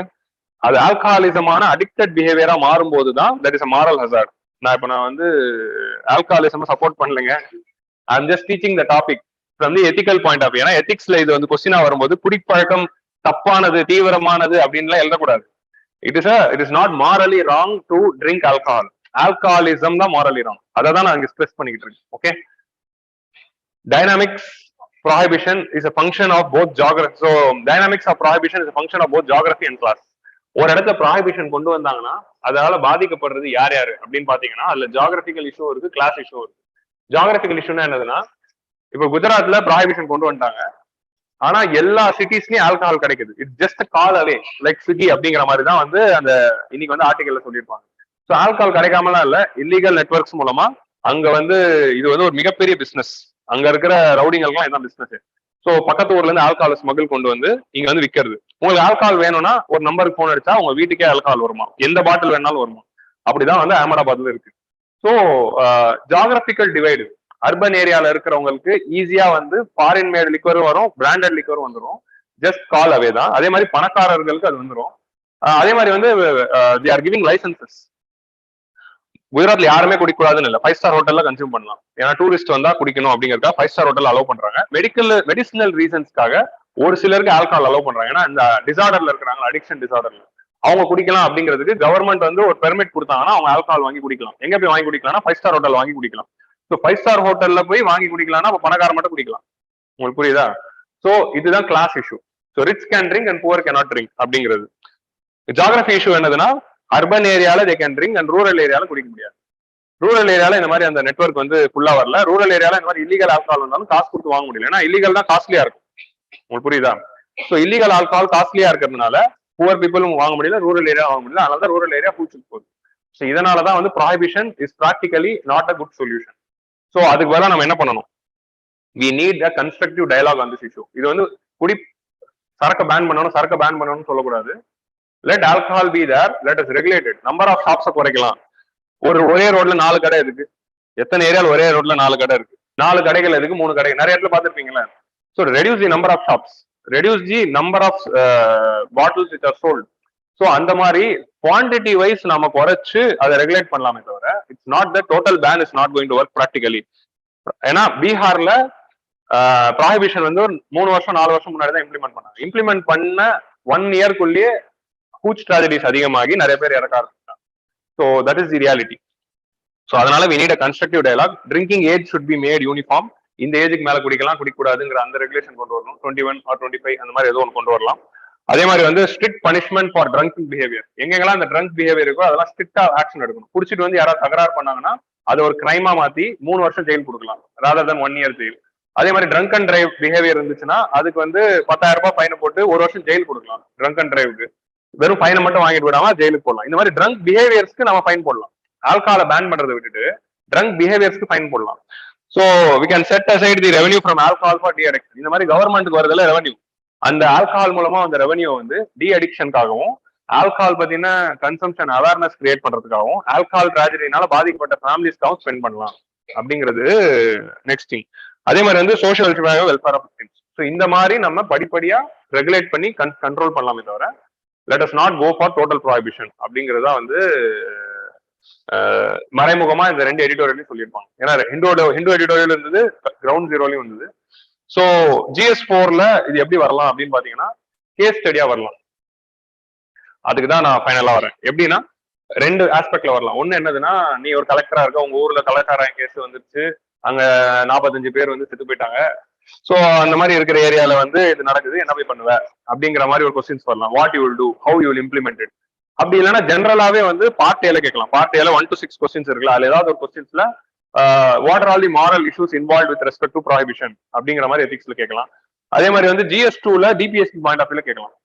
ஸோ எப்படி கேட்டாலும் நம்ம 2 சைடும் ஆர்குமெண்ட் வச்சுக்கிட்டு ஃபைனல் கன்க்ளூஷன்ல வந்து நம்ம வந்து total prohibition should be implemented throughout India அப்படிங்கிறதுக்கு பதிலா ரெகுலேட்டட் அப்படிங்கிறது தான் கொண்டு போனா it will B balance between the both. கரெக்டா? சோ அந்த டைமென்ஷன்ல we will take. So other editorials வந்து இன்னைக்கு நீங்க பாத்தீங்கன்னா கிளியர் தானே? இத பத்தின டிஸ்கஷன் வந்து நம்ம செஷன் முடிச்ச உடனே இன்னும் கண்டினியூ பண்ணலாம். பட் ஆல்கஹால் பத்தி அதர் டிஜிட்டல் லேயர்ஸ் ஆஃப் இண்டிக்னிட்டி அப்படின்னு ஒரு ஆர்டிகல் இருந்தது. அதுல என்னன்னா 2 விஷயத்தை பத்தி பேசியிருப்பாங்க. எம்ஜி நரேகால இ கவர்னன்ஸ் கொண்டு வந்தா அந்த பிரச்சனை. அதே மாதிரி ICDS இன்டகிரேட்டட் சைல்டு வெல்ஃபேர்ல ஸ்கீம்ல அங்கன்வாடியில இ கவர்னன்ஸ் கொண்டு வந்த போதும் அந்த பிரச்சனை. ரெண்டுமே நம்ம 15th எடிஷன் 73rd எடிஷன்ல பேசியிருக்கோம். 73rd எடிஷன்ல இப்பதான் எம்ஜி நரேகால இருக்க ப்ராப்ளம் பேசணும். 15th எடிஷன் நீங்களே நிறைய பேர் பாத்துருக்க மாட்டீங்க. அதுல நான் வந்து ICDSல இருக்கிற பிரச்சனையை பத்தி பேசியிருப்பேன். So go and see 15th edition. ICDSல ஒரு கவர்மெண்ட் போர்ட்டல கொண்டு வந்ததுனால அங்கன்வாடியில இருக்கிற ஒர்க்கர்ஸ் எவ்வளவு அஃபெக்ட் ஆனாங்க அப்படிங்கறத அந்த எடிட்டோரியல். ஸோ கவர்மெண்ட் வந்து இ-கவர்னன்ஸ் இனிஷியேட்டிவ் கொண்டு வந்தாங்கன்னா பிளான் பண்ணி கரெக்டா கொண்டு வாங்க. ஸோ அந்த இனிஷியேட்டிவ்னால இன்னும் அதிக ப்ராப்ளம் தான் வந்திருக்கு அப்படிங்கிற மாதிரி தான் இந்த 2 எடிட்டோரியலும் இருக்கும், 15 and 73. அதே மாதிரி வந்து மினிஸ்டீரியல் கான்ஃபரன்ஸ் 12 ஆஃப் WTO பத்தி நம்ம ஆல்ரெடி 67th எடிஷன்ல டீடைல்டா பேசியாச்சு. இந்த வாரம் அந்த எடிட்டோரியல். ஸோ 67th எடிஷன்ல போய் பாருங்க. பிஸ்கல் பெடரலிசம் பத்தி ஒரு எடிட்டோரியல் இருந்தது, அதே பாயிண்ட் அதோட அதிகமான பாயிண்ட் நம்ம 60th எடிஷன்ல பேசியிருக்கோம். இந்த எடிட்டோரியல் சொன்ன பாயிண்ட்ஸை விட 67லயும் 60லயும் அதிகமாகவே பேசியிருக்கோம். ஸோ அதனால go and see those editorials. So last வந்து இன்வெஸ்ட்மெண்ட் அண்ட் கேபிட்டல் ஃபார்மேஷன் ரிலேட்டடா ஒரு editorial. Investment and capital formation எடிட்டோரியல்ல என்ன சொல்லியிருப்பாங்கன்னா, ஆல்ரெடி அதை பத்தி நம்ம பேசியிருக்கோம் economic சர்வேல.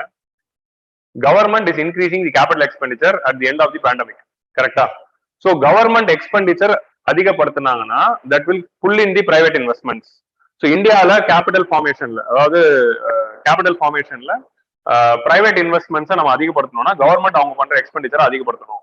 So it act as a pulling in. And pandemic அப்புறமா கவர்மெண்டோட கேபிட்டல் எக்ஸ்பெண்டிச்சர் அதிகமா இருக்கு. So government should increase the capital எக்ஸ்பெண்டிச்சர்னு சொல்றோம். ஆனா இதுல இருக்க ப்ராப்ளம் என்ன அப்படின்னு பாத்தீங்கன்னா, அவர் ஒரு கேஸ் ஸ்டடி சொல்றாரு.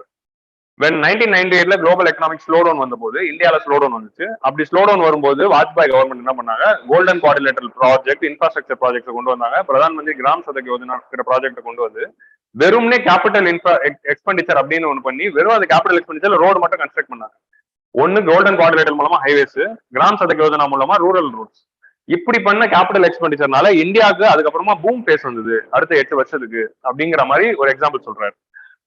அதே லாஜிக்ல, that is logic actually, capital expenditure அதிகப்படுத்தினீங்கன்னா ஸ்லோ டவுன்ல இருக்கிற எக்கனாமி ரெக்கவர் ஆகும் அப்படிங்கிற லாஜிக். ஆனா அந்த லாஜிக் இப்போ கவர்மெண்ட் பண்ற கிளைம் கரெக்டா அப்படின்னு பார்க்கும்போது கவர்மெண்ட் கேபிட்டல் எக்ஸ்பெண்டிச்சர் அதிகப்படுத்திருக்காங்க. ஆனா அந்த எக்ஸ்பெண்டிச்சர் எல்லாமே இந்த மாதிரி பிசிக்கல் அசெட்ஸ் ஆஃப் இன்ஃப்ராஸ்ட்ரக்சருக்கு தான் போதா அப்படின்னு பார்த்தா போகல. அதனால அந்த ஆர்குமெண்ட் சொல்லி நீங்க எஸ்கேப் ஆக முடியாது அப்படின்னு எடிட்டோரியல்ல அவர் சொல்றாரு. கிளியரா?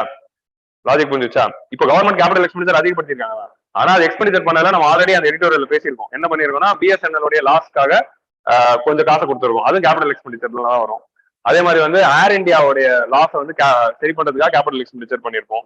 அதே மாதிரி வந்து டிஸ்காம்ஸோட லாஸை சரி பண்றதுக்காக கேபிட்டல் எக்ஸ்பெண்டிச்சர் பண்ணிருப்போம். ஸோ நம்ம கேபிட்டல் எக்ஸ்பெண்டிச்சர் பண்றோம், அதெல்லாம் எதுக்கு பண்ணிருக்கோம்னா ஆல்ரெடி இருக்கிற லாஸ் சரி கட்டுறதுக்கு தான் major part of capital expenditure போகுது.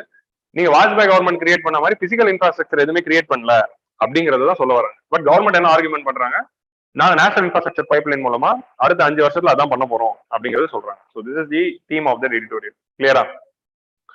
So with this we have come to the end of the today's session. So thanks for joining the today's 5 editorials of the week session. We will meet next week with another set of 5 editorials. Do regular revision. So revision பண்ணாதான் this initiative will be effective. Otherwise this initiative will not be effective. Do regular revision and do take regular notes. Thank you. We will meet next week with another set of 5 editorials. And do join us for the Azadi Ka Amrit Mahotsav event, where we are going to conduct the cycle rally. And tomorrow, KINGMAKERS IAS Academy is planning to conduct the optional orientation. So we are going to conduct the optional orientation program that will be live in YouTube, and you can join it. Thank you. If you are having any doubts, post in the comment section. Don't post in the live chat now. Now I will wind up the session. Comment section.